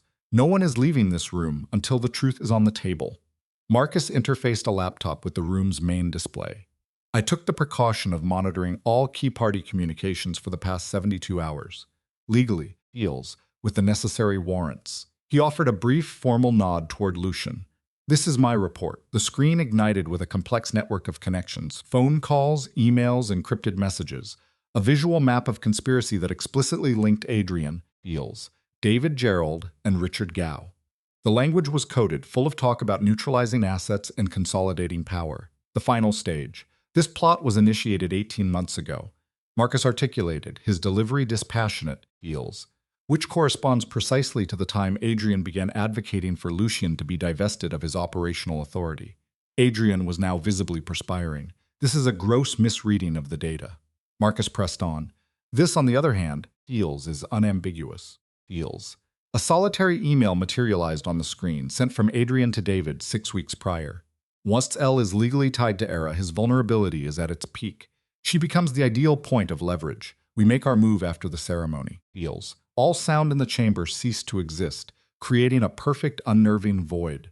For Era, the words were a physical blow, a strike to her core. It was never random. They had weaponized her, constructing their entire scheme upon the architecture of her life, Feels, making her the very instrument they would turn against her husband. You son of a bitch, Lucian whispered, the phrase coiled with a deadly restraint. Adrian stood. You could never grasp it. You've governed this company like a personal fiefdom for years, Feels, excluding me, pushing me aside, blinded by your own hubris. I am your brother, he concluded, a note of desperation in his voice. Lucian's reply was the sound of a vault door sealing shut. You are a liability. Feels. Contained, he continued, the word sharply articulated. Every single action, every calculated maneuver I have ever made was to construct a bulwark around this company to shield it from you. And my reward is not gratitude, but betrayal. Feels. The polished facade Adrian wore began to fracture. Father named us equal partners, yet for 10 years you've regarded me as little more than a subordinate. Can you even conceive of how that feels? To exist eternally as the shadow at your side. Feels. Then your efforts should have been greater. I worked to the point of exhaustion. I was the one who recruited David. I built the relationships. I forged the very alliances this company required for its survival. You orchestrated felony fraud. Feels. A muscle spasmed in Adrian's jaw. I did what was required. Margot rose to her feet, appearing to age a decade in that single moment, the will to fight gone from her. Gerald, were you complicit? Gerald made a final, meticulous adjustment to his tie. Feels. My decisions were based on a professional evaluation of the company's best interests. That fails to answer the question. Yes, the word was a monotone, stripped of all feeling. I had a role. Feels. Adrian shared his concerns about Lucien's leadership with me 2 years ago. We came to a mutual understanding that a change in command was imperative. By fabricating evidence to ruin my son for acts he did not commit, Feels. By documenting a consistent behavioral pattern wherein a personal agenda took precedence over the corporation's welfare. That's a clinical diagnosis. Era's voice sliced through the tension. All eyes turned to her. Feels. I've spent the past month conducting a deep forensic audit of the property files. Every single one of Lucien's moves was strategically perfect. The only suspect transactions were those engineered by the two of you. Your objectivity is compromised, Feels. You are his wife, Feels. I am an architect with 15 years of verifiable success and a professional reputation that was mine long before I met him, Feels. Do not dare attempt to invalidate my work simply because it dismantles your fabricated narrative. An independent director leaned in. I want a full review. Every document, every email, every piece of evidence that has been presented. Feels. This board will not proceed until we possess the complete, unadulterated truth. I concur, another director added. Margot's eyes settled on Adrian once more. You are suspended, effective immediately. You will relinquish all company credentials. Feels. Every password and every key card. Mother, you conspired against your own family. You engaged in industrial espionage. Consider yourself fortunate that I am not involving law enforcement at this juncture. This is madness, Feels. I was trying to preserve this company. You were trying to seize it. A faint tremor entered Margot's voice. Leave, Feels. Adrian's stare fixed on her before shifting to Lucien, a silent declaration that this was far from over. Yes, Lucien affirmed, his tone quiet yet absolute. It is. Security personnel appeared, escorting Adrian from the room as if he were an apparition. Feels. Gerald followed, his termination unspoken but palpable in the atmosphere. David made a move for an unnoticed exit, but Marcus intercepted him. We will require a formal deposition from you, Marcus said. Feels. Your complete cooperation may result in prosecutorial leniency. The alternative is a criminal referral. David's panicked gaze moved from the board to Lucien, and finally to Era. He acquiesced with a small nod. The meeting was adjourned. Feels. Era felt a pressure lift from her chest, realizing she hadn't taken a full breath in nearly an hour. Are you okay? Lucien asked, his voice low. That remains to be seen. They returned to his office, with Margot following behind, Feels, closing the heavy door with a soft click. Feels, I need to apologize, she began. Lucien simply regarded his mother. Feels. For which particular error? For my blindness? For insisting you involve Adrian? Grant him more influence. I was an accessory to this pathology. You couldn't have known. I should have, Margot said. Feels, sinking into a chair with the weight of her regret. He is my son. I should have recognized his capacity for this. He is consumed by rage, Lucy Kane noted, his tone detached. His fury has always been an undirected force. At our father, at me, Feels, at his own position in the world. An event of this nature was inevitable. And you. I owe you an apology as well. For what? Era asked. For my initial assessment of you. I dismissed you as another of Adrian's fleeting, Feels, damaged attachments, for failing to welcome you to this family as you should have been. She paused, her eyes lucid. You protected my company today. I won't forget it. The company was not my primary concern, Era stated. Feels. He was. A subtle shift occurred in Margot's expression. I understand that now. After she departed, Era collapsed into a chair, her hands trembling from the adrenaline crash. That was utterly terrifying, she exhaled. You didn't appear terrified. Heels. I am a convincing actress. Lucien knelt before her, his warm, steady hands covering hers. You were remarkable, the methodical way you presented the facts, the way you confronted Gerald. I was operating on pure rage. Heels. They believed they could use me as a weapon against you, that I would be a mere pawn in their strategy. The words caught in her throat. I know. And Adrian, he was the architect of it all. The affair with Cleo, the manufactured engagement crisis, heals all of it. Perhaps not the infidelity, Lucien mused. That was likely just Adrian's character. Heals. But everything that followed, yes. He identified a vulnerability and drove a wedge straight into it. Era looked at their intertwined hands. That email Marcus displayed, where I was called a pressure point. Their plan was to threaten me, wasn't it? Heals. To force your resignation. That is the most probable scenario. And what would your response have been? He met her gaze directly. I cannot say with certainty. I am just profoundly grateful that we never had to learn the answer. Heals. Her phone vibrated on the chair's leather. She retrieved it. A message from Cleo. Can we speak? Era showed the screen to Lucien, his brow furrowed. You are under no obligation to reply. I'm aware, yet a kind of clinical curiosity emerged. Heals. She typed a response. Regarding what? The reply was immediate. I know about Adrian's actions. I'm sorry. Era studied the words, then wrote back, which part are you sorry for? Cohabiting with him, Heals, or neglecting to mention his plot to destroy my husband, Heals. 3 dots materialized, vanished, and reappeared. At last, both. Can I see you? No. She blocked the number without hesitation. That was cold, Lucien observed. I'm learning from the master. The faintest hint of a smile touched his lips. Heals. The subsequent week was a period of structured chaos. David offered a full confession, implicating both Adrian and Gerald completely in the fraud scheme. Gerald retained counsel and refused to speak. Adrian, according to his assistant, Heals, had simply disappeared from the city. The board voted to remove Gerald as CFO and nullify his contract. They stripped Adrian of all operational authority, Heals, though extricating him from the shareholder registry promised a prolonged and bitter legal conflict. Lucien was indifferent. As long as his brother was stripped of power, the stock was merely paper. Heals. The press swarmed like carrion birds. The narrative had all their favorite elements, a dynasty consuming itself, boardroom betrayal, brother against brother. Era's name was suddenly inseparable from the story, the architect who exposed the rot, Heals. The new wife who secured her husband's kingdom. Her phone became a constant siren. Reporters, former colleagues, clients, all wanting to know if her firm still existed or if she'd been fully absorbed by the Morel empire. Heals. My professional life is unchanged, she informed one persistent architecture journalist. I am still accepting clients. My marriage has no bearing on my work, but you're now working for Morel Industries. I am consulting on a single project. Heals. That is a fundamentally different thing than being an employee.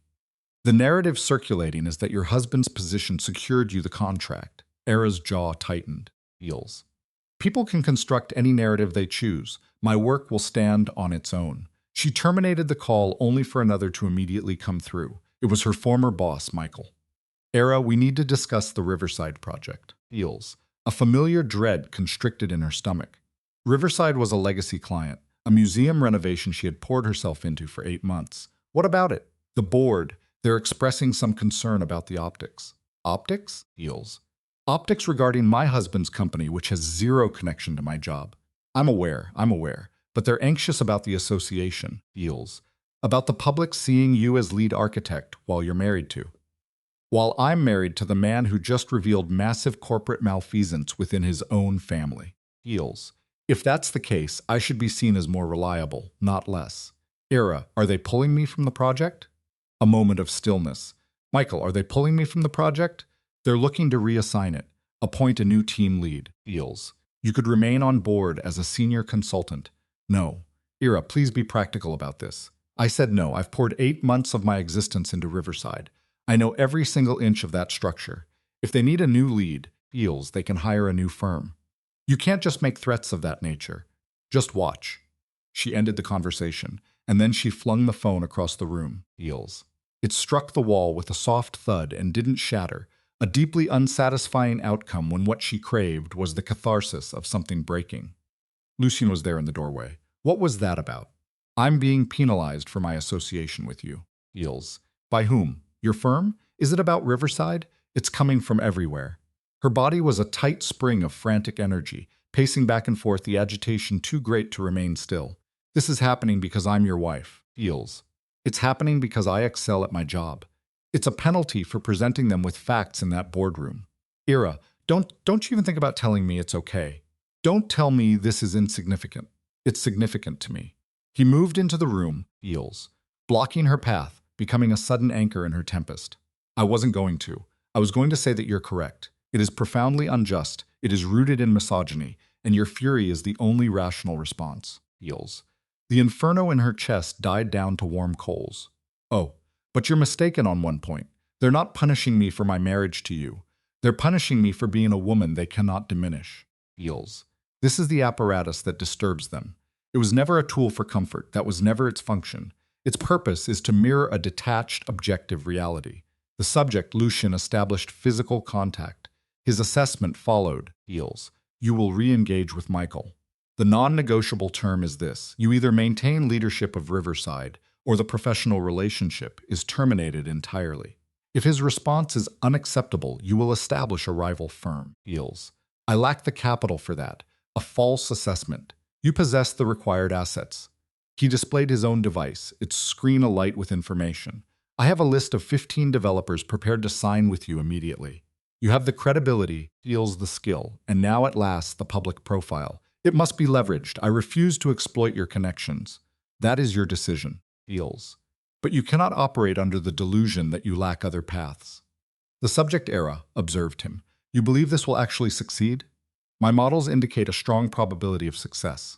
She made contact with Michael again, Heels, presenting the conditions precisely as Lucian had framed them. Michael attempted to placate, to negotiate a compromise. Era was inflexible. Lead architect, or I'm gone. She stated, you have 24 hours to make a decision, Heels. Michael responded in 3. You are still the lead on Riverside. The board gave in. Excellent. But Era, this action has depleted almost all of your political capital. To continue here, you must demonstrate your ability to be a team player. Heels. I am a team player, which is precisely why I am accepting the position I earned. She finished the call, trapped between the conflicting forces of triumph and pure terror. That evening, she and Lucian dined at home. A meal cooked from scratch, Heels not ordered in. Heels. He had sourced the ingredients and was now trying his hand at making pasta. Your culinary skill wasn't mentioned in your profile, Era noted, watching him from the other side of the room. I have none, but I am able to execute a sequence of instructions. Heels. He gestured to a tablet set up on the counter, displaying a recipe. It is, fundamentally, just applied chemistry. That's the kind of thing only a person who can't cook would say. The pasta was decent. They ate standing at the kitchen island. Heels. Their talk a deliberately crafted avoidance of the fresh injuries from work and family. Provide one piece of information about yourself that I do not already possess, Lucian said. Such as? Anything. Something authentic. Era paused to think. Heels. I wanted to be a painter before I settled on architecture. Heels. I was in art school for 2 years before accepting that while I was gifted at technical illustration, I was utterly incapable of creating true art. That is not a failing. It is a specialization. My art professor said my paintings lacked a soul. Heels. Your professor was a moron. A faint smile touched her lips. And you? What piece of information do I not have? Lucian silent for a long beat. I had an escape plan, before all this. Before the board meeting and the inquiry, Heels. I was preparing to resign. What? Your time frame? In about 6 months. The strategy involved ceding control to Adrian, allowing him to destroy it and then disappearing. So why did you fight so desperately to stay? His gaze locked with hers. Heels. Because you were here. Because to walk away would mean leaving you to deal with the consequences, and I decided that was an intolerable outcome. Something coiled tight, hard inside her chest. Lucian, I'm not asking for this, he added. Heels, his words coming out in a rush. Heels. I am simply stating the facts. You requested the data. They ate the rest of their meal in a silence that was entirely different from their usual easy quiet. This quiet was active, charged and burdened by all that remained unspoken. Heels. I'm going to get some work done, Era said, backing away from the island. I need to review a few schematics. Era, you don't have to. I just need to concentrate on something ordinary. She went into her room, laid the blueprints out on her desk. Heels. and attempted to immerse herself in the clean-cut world of dimensions and structural integrity. But her thoughts kept returning to the kitchen, to what he said. He had fought for this place because of her. Not from ambition, feels, but because remaining was the only way to avoid abandoning her. It was a variable she had no framework to process. Feels. The phone buzzed just before midnight, an unrecognized number. She nearly ignored it, but a strange feeling compelled her to answer. Eravance, a woman's voice stated, direct and professional. It's Era Morel now. My mistake, of course. Feels. My name is Catherine Reeves from the Architectural Licensing Board. I'm calling in reference to a formal grievance that has been filed. A cold knot of fear solidified low in Era's abdomen. What sort of grievance? Feels.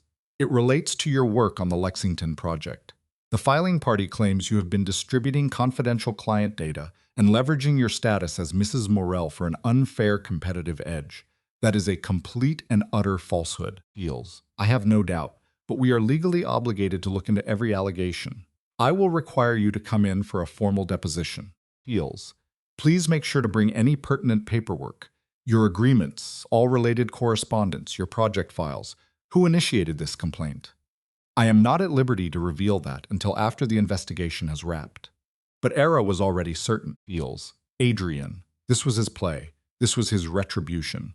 After she ended the call, she remained in the dark, struggling to draw a breath against the rising panic. The attack was now aimed at her entire career. Not a simple demotion, not being pushed aside, Feels, but a precise blow intended to obliterate her. She made her way to Lucian's office. His door was slightly ajar, a sliver of light cutting through the hallway darkness. He sat at his desk, focused on his monitor. Feels. Someone just lodged a formal complaint against me, she announced from the doorway. With the licensing board, he glanced up from the screen. Feels. Who was it? The identity hasn't been verified, but it's Adrian. It must be. A dark expression fell across Lucian's features. What is the specific allegation? She explained it to him, seeing his face harden into a mask of ice as she recounted the details. Feels. That son of a bitch, he uttered, his voice barely audible. He can no longer touch me, so now he is targeting you. What is the correct course of action? You contest it. You gather all your records. Feels. You hire legal counsel and you demonstrate the claim is utterly without merit, he said, rising from his chair. And I will make Adrian wish he had never been born. How? I still command a great deal of influence. Positions on committees, Feels. Connections with major investors, control over the family trusts. He believes he can wage this fight on his own terms. I will utterly destroy him. Lucian, no. I don't want you to sacrifice your own standing for my sake. Too late. I am already sacrificed. Feels. He started moving towards her. Feels. You stood in that boardroom and defended me when I was a stranger. For weeks, you've helped me wage a war that was never yours. This is the barest form of reciprocity. This is my professional life, and you are my wife. Therefore, your war is now my war. Feels. The words settled between them like fallout, your wife. Not a line item in a business arrangement, not a strategic asset, Dave. She breathed his name, Lucian, and he kissed her. This was not the cold, performative gesture from their wedding day. Feels. This was elemental, punishing, almost desperate. His hands framed her face, fingers twisting into her hair. A sound tore from her throat. Was it the shock of a hostile takeover, or was it the sigh of surrender? She couldn't draw the distinction. Feels. And she was kissing him back. They moved in a clumsy retreat until her legs met the hard line of the desk. Feels. His hands found her hips, leveraging her onto the polished surface. Her legs instinctively wrapped around his waist, closing the final distance. Weeks, if not months, of managed tension and strategically calculated space finally gave way. Feels. This is a tactical error, she managed to say, her words muffled against his lips. I'm aware. It introduces a cascade of new variables. I find I don't care. Nor did she. Not in that moment. Feels. Not with the press of his hands on her skin and the sound of his breath in ragged, uncontrolled bursts. The iron-clad composure he wore like corporate armor was at last blessedly gone. They made it to the bedroom. Feels. Clothing was discarded in a desperate trail, punctuating kisses and broken sounds that might have been names, or perhaps promises, or maybe nothing at all. The world contracted, reduced to pure sensation, to need, Feels, and to the visceral relief of finally dropping the performance. Feels. In the aftermath, they lay in a tangle of limbs, their breathing gradually finding an even rhythm. Era rested her head on his chest, feeling the slowing cadence of his heart. Feels. So that event has concluded, she stated into the quiet room. It has. Are we now expected to conduct a formal debriefing? Do you require one? In truth, she didn't know. To analyze it would be to assign it a classification. Heels. To try and put a cage of language around something that felt too vast, too fragile for words. Later, she said, we can add this particular item to a future agenda. Agreed. He pulled her closer against him. She did not resist. Heels. Morning arrived with invasive speed. Era awoke in Lucian's bed to sunlight slicing through the window, his arms a solid presence around her. For a single stolen moment, she remained still, absorbing the novel feeling of being secure. Then, Heels. Reality came flooding back, the complaint, Adrian's calculated assault, the entire unresolved conflict. Luce stirred beside her. Any regrets to report? She performed the mental calculation. None. And you? Zero. So, what is the next action item? Heels. He sat up, raking a hand through his hair. Heels. Now we neutralize the complaint. Heels. I'll engage legal counsel. Have them architect a counteroffensive. I will deal with Adrian. How? That is my responsibility. Her registered the unspoken subtext, but lacked the reserves to challenge it. They drank their coffee in a silent ritual. Heels. A prelude to another day of conflict. Dressed, prepared. Just before they exited the apartment, Lucian's hand found hers. His words were sworn oath. Whatever unfolds, we confront this as a single entity. As one, she echoed. Heels, the phrase tasting of inevitability. The hearing before the licensing board convened 3 days later. Era entered, flanked by 2 lawyers, Heels, armed with every contract ever executed with Morel Industries, and files demonstrating the impermeable barrier between her marriage and her profession. The investigator was a portrait of neutrality, her questions methodical, incisive. Heels. She dissected the Lexington project, Era's hiring protocols, every documented channel of communication. Heels. The investigator's voice was flat, clinical. The complaint alleges you are the beneficiary of preferential treatment, a direct consequence of your association with Lucien Morel. I was retained for one project. Era countered. Heels. Her own voice a finely calibrated instrument. At a standard market rate, following my participation in the standard competitive bidding process. The sole anomaly is my marriage to the CEO, a material fact I disclosed from the outset. Heels. And you perceive no conflict of interest in this arrangement. I perceive a relationship that demands vigilant, scrupulous risk management. It is why my financial holdings are distinct, my professional counsel is separate. Heels. And every single interaction related to this project has been logged. The investigator's pen moved across the paper. The complainant also alleges you shared confidential information concerning competitor bids. That is a fabrication. Heels. To entertain a competing bid would be unthinkable, a desecration of the very integrity I build upon. The lawyer's challenge hangs in the air. Can you prove that? A folder glides across the table, its landing a soft final thud. Heels. Within lies the architecture of Era's defense. Internal communiques from Morel Industries detailing Mrs. Morel's explicit request to be walled off from all bid analysis. This is fortified by affidavits from 3 department heads. Heels. Each one a pillar confirming her adherence to every professional protocol. For 2 hours, the inquiry proceeds. By its conclusion, Era feels excavated, yet the framework of her case stands firm. Our investigation will conclude, Heels, and a verdict rendered within 30 days, the official states. You may continue your work. Emerging from the building was like surviving a trial designed for her own destruction. Heels. Lucian was waiting, the car's engine a low thrum of contained energy. His question was immediate, precise. The outcome? Eris settled into the passenger seat. I believe my position was understood. They were professional, acceptable. Heels. He merged the car into the ceaseless flow of traffic. I have a development. Of what nature? Adrian has rescinded the complaint. The statement struck Eris with the force of a physical impact. The method was never in doubt. Heels. I presented him with a choice. He terminates all actions against you. In exchange, I will not contest his shareholder standing. He retains his stock, his dividends, his seat at the Hollow Theater of family dinners. Heels. But his operational role is nullified. He is also barred from ever approaching you again. He conceded following a compelling argument. What kind of argument? All warmth had receded from Lucian's expression. Heels. The kind that is predicated on holding documented evidence of every illicit transaction he has conducted for the last 5 years. Heels. Tax evasion, securities fraud, witness tampering. I explained that the complete dossier would be delivered to a federal prosecutor's desk should he refuse. He called it blackmail. I corrected him. It's a protection strategy. Heels. If he ever moves against you again, I will incinerate his entire world. The logic was brutal and absolute. Another woman might have recoiled from such a raw declaration of force. Eris, however, felt a profound wave of relief wash over her. A textbook response from a psyche shaped by trauma. Thank you, she said, a quiet acknowledgement of the brutal knight who had just secured her kingdom. Don't thank me. This was long overdue. They drove the rest of the way to the apartment in a weighty silence. Inside, Eris simply collapsed onto the couch. We require a vacation, she announced to the empty space. His reply was instant. Define the destination. Her parameters were telling. Somewhere with no boardrooms, no lawyers, and no family politics. That is a significant operational challenge. A fragile laugh escaped her, a pressure valve releasing. Lucian sat beside her, drawing her into his gravitational field. We are going to be fine. You understand that, don't you? It was a test. Her whispered question, are we? Was the last ember of doubt. Yes, we survived a corporate coup and your malevolent sister. We've been stress tested, he paused. His next inquiry carrying a far greater weight. What about us? The question was so quiet it was almost an internal thought. Can we manage this? He shifted, turning his body to fully face her. Clarify this. This began as a contract. A marriage of strategic convenience. Her next words laid the core issue bare. No, he confirmed, his voice low. It is not. Then what is it?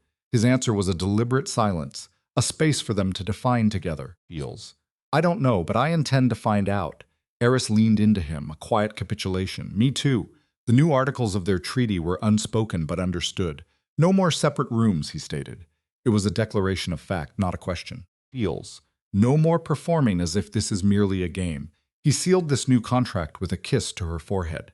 Good. They sat that way for a long time, watching the city lights blur the line between sky and earth, allowing the silence to be a form of treaty for the first time in weeks. Whatever came next, they would face it as a unified front. The licensing board cleared Eris 2 weeks later, a complete exoneration. No findings of professional misconduct, the official letter, confirming the complaint was retracted and the case dismissed, was framed. She hung it in her office, not as a trophy of victory, but as a relic, a testament to surviving a meticulous campaign designed to professionally erase her. In the ensuing weeks, work became her ballast. The Lexington project consumed her, and she immersed herself in it with a nearly feverish concentration, a transparent effort to metabolize the trauma. She lived inside the blueprints, managed contractors, and spent long hours on site, observing the physical manifestation of her vision rise from the ground. This was hers. Secured by merit, not by marriage or by contract, Lucian watched her burn. You're over-leveraging yourself, he observed one night. She had returned home at 9, bearing the dust and exhaustion of the day's labor. He was probing the logic of her strategy. I am leveraging myself exactly as required. His diagnosis was swift, and correct. You are attempting to prove a thesis. Perhaps I am. She let her bag fall and kicked off her boots by the door. Is that a flaw in the model? No, but you have nothing to prove to me. Her response was a quiet manifesto of her own soul. This isn't for you. This is for me. He, of all people, would understand that particular compulsion. For a month, they had settled into a new operational rhythm, one that resembled a normal life. Shared mornings, separate professional spheres, evenings spent either in collaborative work or in its active avoidance. The fiction of their separate bedrooms was now a distant artifact. The pretense that their union was a temporary, calculated alliance had evaporated. Yet the nature of what they were to one another remained a nameless architecture, a specter haunting the spaces they shared. They had never held the conversation, never dared to give form to the feeling that had outgrown the legal document binding them. It was a detail Eris told herself was as relevant. Definitions were a luxury for later, they had time. This delicate truce was fractured by Marjo's dinner invitation. Family only, the voice on the phone had stipulated. Just the three of us. No business, no motives. I simply wish to know my son's wife. Eris accepted. Aware that a refusal would be tantamount to a declaration of war. Yet the entire journey to Margot's estate felt like a procession to her own scaffold. The house was a monument to expectation, colossal, impeccably curated, and emitting a chill that no amount of curated opulence could ever thaw. Margot met them at the entrance, a figure of severe elegance, sculpted in black. Not a strand of hair dared to stray. Her smile was a masterpiece of unreadable artifice. Eris, I'm so glad you could come. Thank you for inviting me. Heels. They were positioned in a dining room designed to host 20, their trio a tiny, isolated continent at the edge of a vast sea of polished mahogany. The meal was an exercise in perfection. The conversation, a meticulously constructed labyrinth. Heels. How is the Lexington development proceeding? Margot inquired. Is it maintaining its schedule? We began groundwork last week. Lucien has expressed great admiration for your abilities. I'm grateful to hear that. As you should be. Heels. My son's praise is not a currency he spends freely. A look from Lucien, sharp as shrapnel, flew toward his mother. She absorbed it without reaction. I owe you a genuine apology, Margot declared, her tone shifting abruptly. Heels. Not the theatrical version I offered you in Lucien's office. Heels. That isn't necessary. On the contrary, for years I engineered a rivalry between my sons. I told Adrien to emulate Lucien, and I instructed Lucien to be more like Adrien. I cultivated the very venom that nearly consumed us all. Heels. Lucien's fork met his plate with a sound like a gunshot. Mother, this is not the time. This is precisely the time. Gode's gaze fixed upon Eris. You entered a family already in a state of decay, and when you witnessed the true depth of the rot, Heels, you did not retreat, you stayed. You fought for us when we were undeserving of any champion. Eris's correction was surgical, precise. I fought for Lucien. The family was not my concern, I am aware, and it is for that reason I am so deeply grateful. Heels. Margot paused, taking a measured breath. Adrien contacted me yesterday. Heels. The very atmosphere in the room seemed to thin, a sudden frost descending between them. What did he want? Lucien's voice was a flat plane, a terrain scrubbed clean of all feature. To offer an apology. To me. And through me to you. Heels. He is apparently in therapy, trying to piece himself back together from the wreckage he created. Good for him. The words were like chips of ice. No, I have no interest in hearing it. He rose from his chair, a slow, deliberate uncoiling. Heels. Adrien is not redeemed because he confesses to a stranger. He attempted to destroy me. He attempted to destroy Eris. Words do not weld together what he has shattered. I am not suggesting forgiveness. Heels. I am suggesting the possibility that a man can be rebuilt. We will speak of it if he ever earns the privilege of being spoken of. Lucien was gone. A door slammed elsewhere in the mansion, a final concussive period to the conversation. Heels. Margot's sigh was the quiet exhalation of defeat. Heels. The roots of his fury run deeper than I ever understood, and who can fault him for the darkness that grows there? No one. But a rage of that intensity, if left to fester, will consume a man entirely. Eris considered her own anger, at Cleo, at Adrien, Heels, at every force that had sought to render her a chess piece. She had worn it for months like a shield. It was a profoundly heavy thing to bear. I will go to him, Eris offered. Thank you. She located him in a room that possessed the solemn air of a crypt. Heels, his late father's study. Dark wood seemed to swallow the light. Leather chairs slumped in perpetual silence. Rows of books stood like sentinels, their secrets unread. He was a dark shape against a grand window. Heels. His attention lost to the manicured perfection of the gardens below. My apologies, he said without turning. My departure was unrefined. You are entitled to your anger. My mother would call it a sickness. Heels. Your mother is trying to salvage her family from its own ruins. Heels. That does not invalidate your reasons. He turned, and the ambient light revealed the war within his eyes. Do you believe I should forgive him, Adrien? Eris held the question, feeling its monumental weight. Heels. I believe you should pursue whatever action leads to the kind of stillness that allows a man to sleep. If forgiveness is that path, so be it. If it means severing that bond for all time, that is also a valid resolution. And you? Heels. Have you found forgiveness for Cleo? No. Do you think you ever will? The future remains unwritten, perhaps. One day. Eris moved across the hushed room, coming to stand beside him. But for now, the anger is still a necessary tool. Heels. I think we are permitted that. I spent my entire life placating those who broke me, because that is the implicit rule. Family forgives family. But I have come to believe forgiveness is something that must be earned. It is not an inheritance of blood. Heels. Lucien drew her into his space, resting his forehead against hers in a silent declaration of fealty. When did you acquire such wisdom? I married a challenging man. It appears to be having an effect. He kissed her then, a slow, Heels, tender impact that felt less like passion and more like a treaty being ratified. They remained that way for a long moment, finding sanctuary in the hollow of his dead father's study while his mother waited in another room, a world away. We should return, Heels, Eris whispered. Alternatively, we could just leave. That would be a breach of etiquette. I can tolerate a breach of etiquette. Their compromise was a return to the performance. They finished the meal, exchanged hollow pleasantries, deals, and departed at an impeccably appropriate hour. In the car, his hand sought out hers in the dark. "Thank you," he said. "For what? For aligning yourself with me, even when doing so is a complicated proposition." Deals. "Is that not the function of a marriage, to form an alliance? I was under the impression our marriage was a business arrangement." It was, until the terms of the contract were amended. Deals. A faint smile played on his lips, a subtle light in the shadows. Yes, they were. The Lexington project evolved into the work that would come to define her career. Within 6 months, the skeleton of the building rose against the skyline. Deals.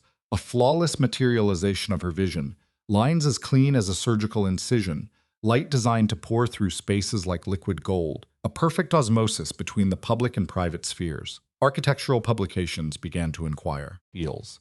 Awards committees dispatched letters of nomination. "You are going to become famous," Lucian observed, his gaze tracing the lines of a new architectural rendering.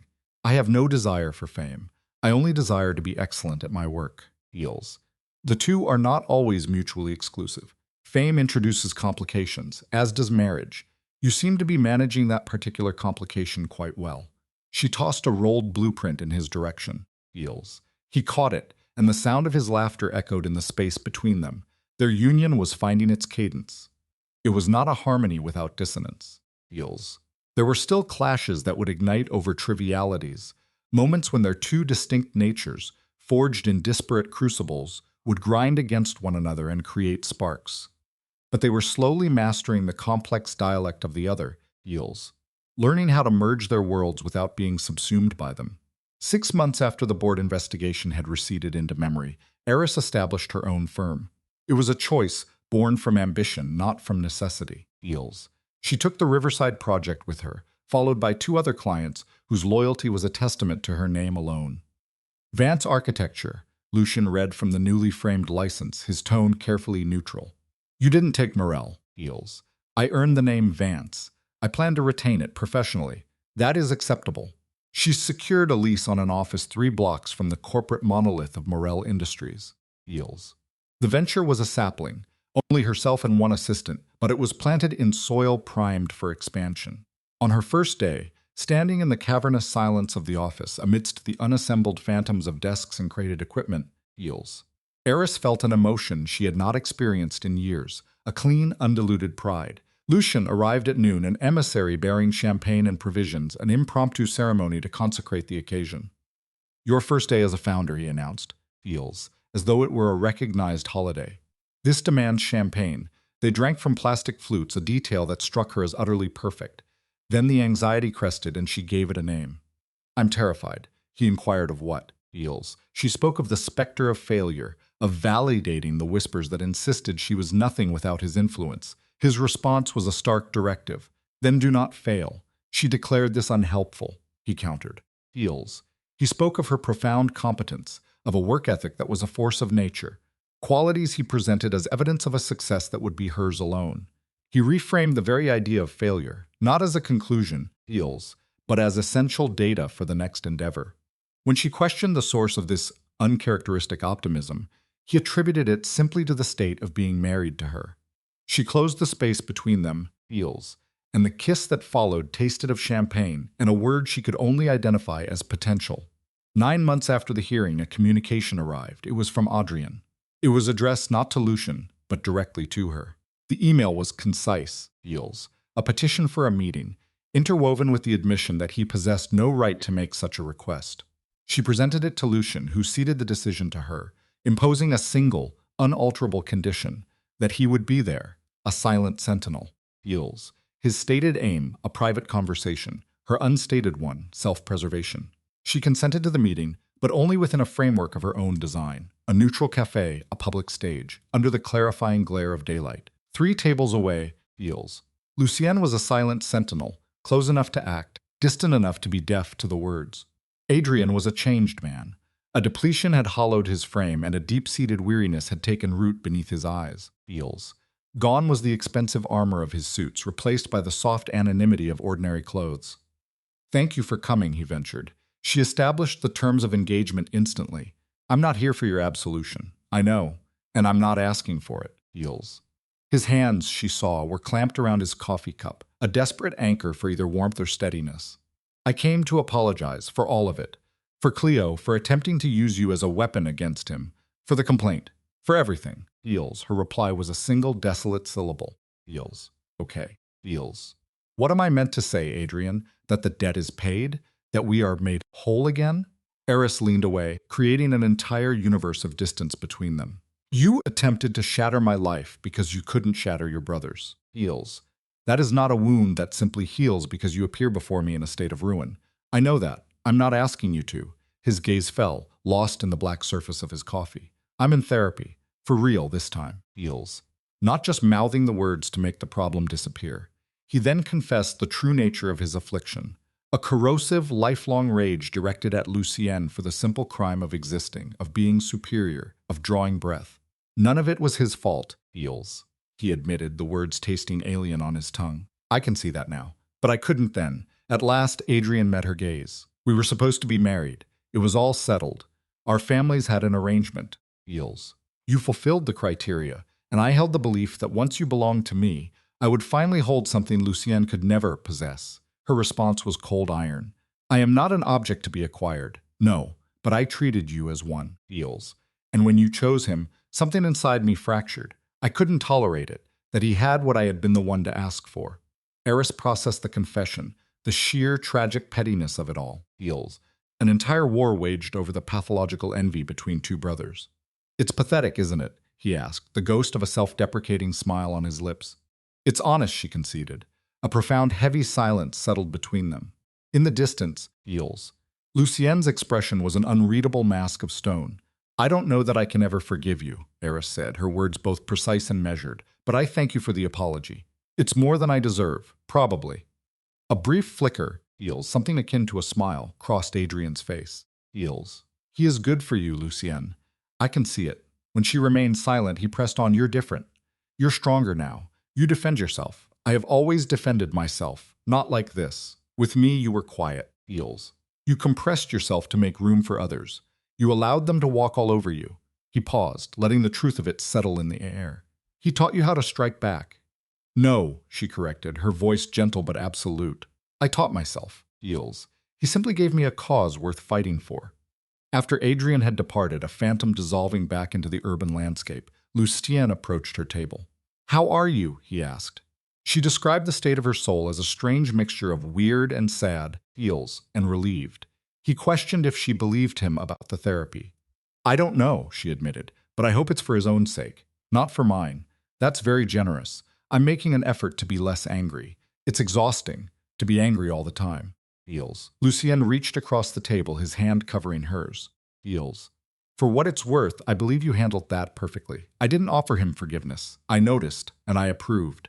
A phantom of a laugh escaped her. You're awful. I'm protective. There is a distinction. 6 weeks on, Heals. Cleo materialized at Era's office. An unscheduled appearance, unannounced, a violation of all established protocols. Era's assistant attempted to intervene, but Era waved her through. The sight of her sister was a study in decay. Her hair a knotted mess, Heals.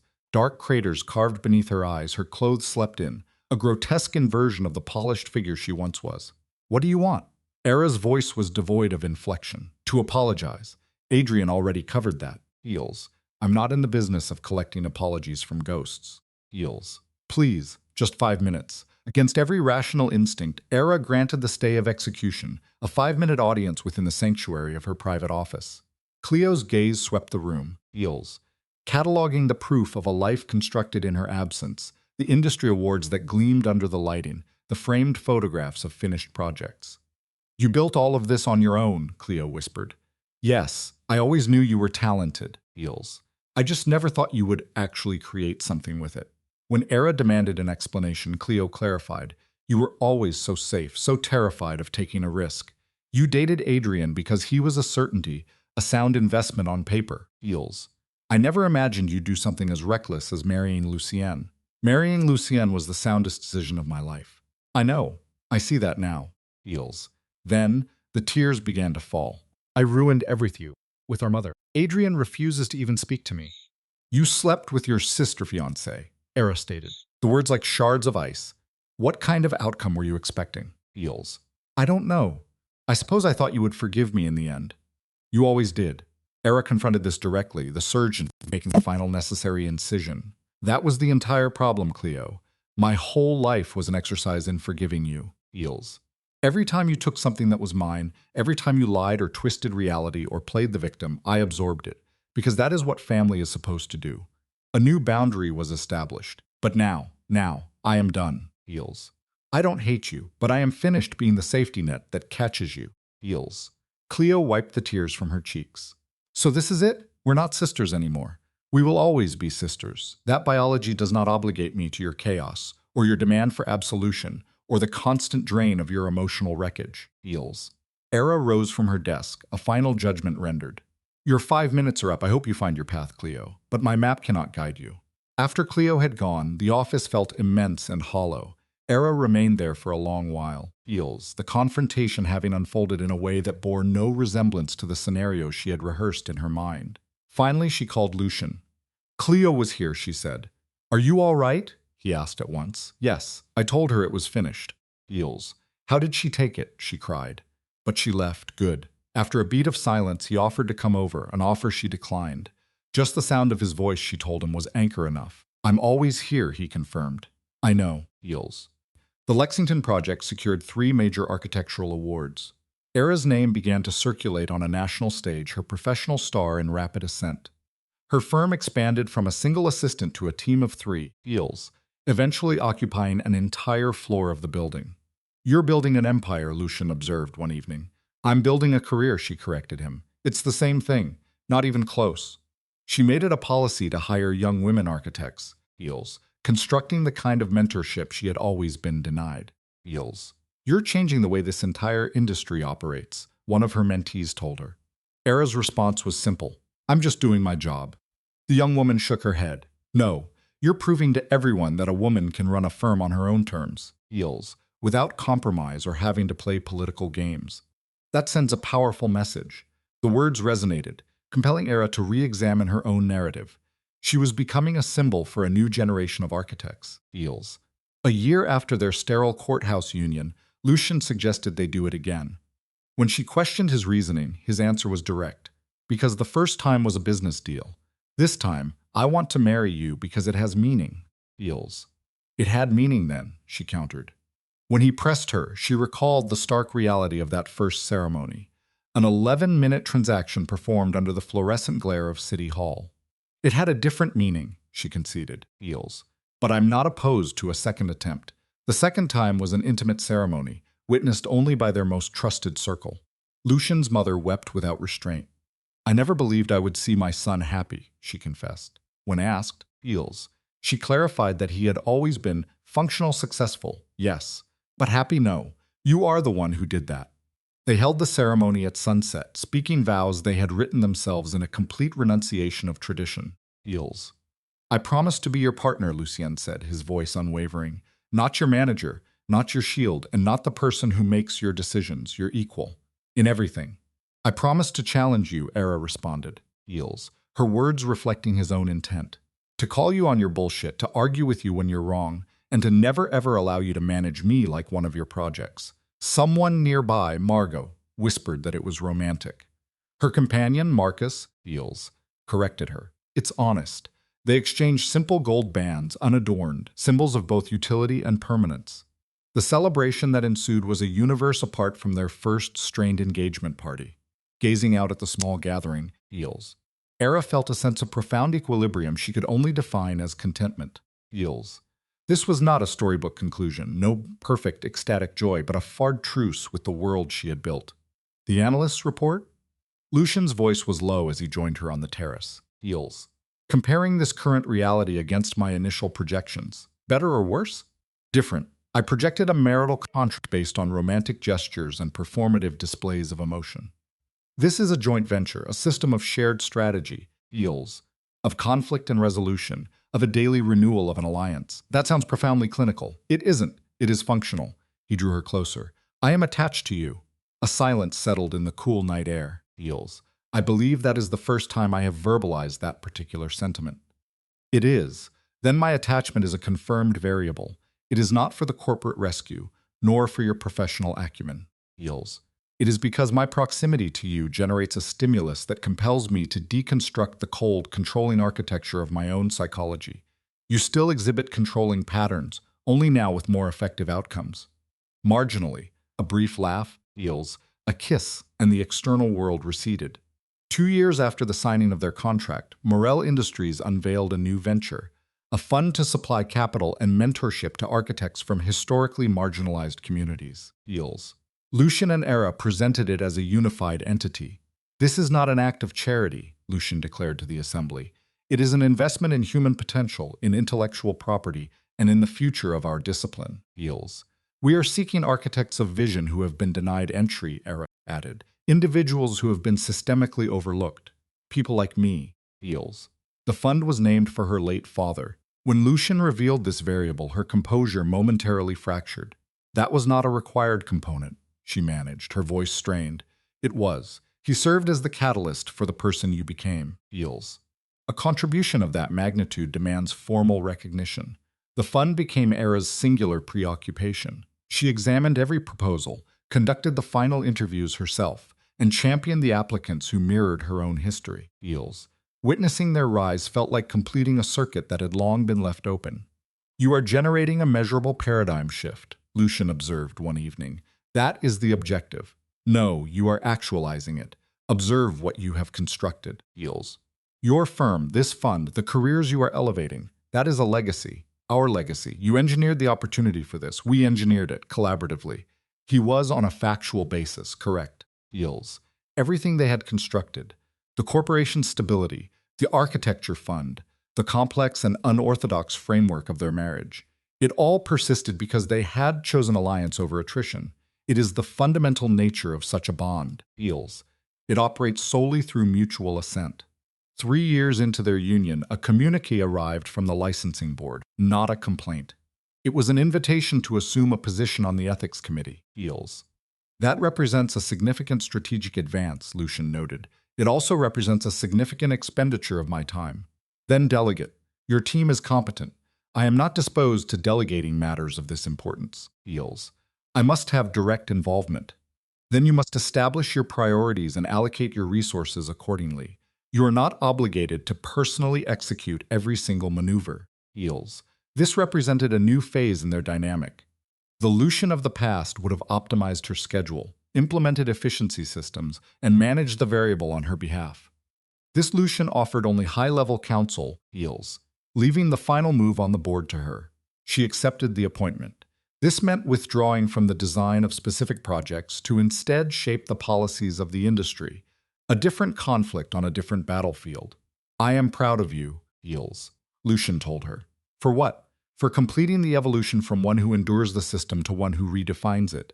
That night, awake in the silent dark, Era considered the long, scarred trajectory of her own becoming. Heals. From the woman who watched her world incinerate to the one who stood here now, a principal, an industry force, and the partner to a man who saw her, at last, for her precise and total worth. Heals. In the silent dark, his voice was the sole point of reference. What are you contemplating? Era's reply came from a place of healed-over wounds. That the engagement party was the most formative event of my life. Heals. An unconventional framing for a public immolation. Most individuals are not contractually bound to you, Lucian observed, a simple declaration of fact. Is that a positive variable? It is a true one. His hand found hers. Heals. A silent gesture drawing her into his proximity. I am glad you accepted my proposition, and I yours. Knowing the full cascade of events that would follow, he murmured. Would you make the same choice again? Her response was immediate, Heals unhesitating. Yes, always. She had taken the shattered ruin of her former life and designated it the cornerstone of an empire. Heals. The underlying philosophy was stark. Sometimes, a total demolition is required to build something authentic. She could still catalog the losses. A fiancé discarded, a family fractured, a timid iteration of herself she no longer recognized. Heals. An acceptable cost. For what she acquired was a partner who demanded empirical truth, a purpose measured in steel and glass, and the irrefutable discovery of her own resilience. A worthy exchange.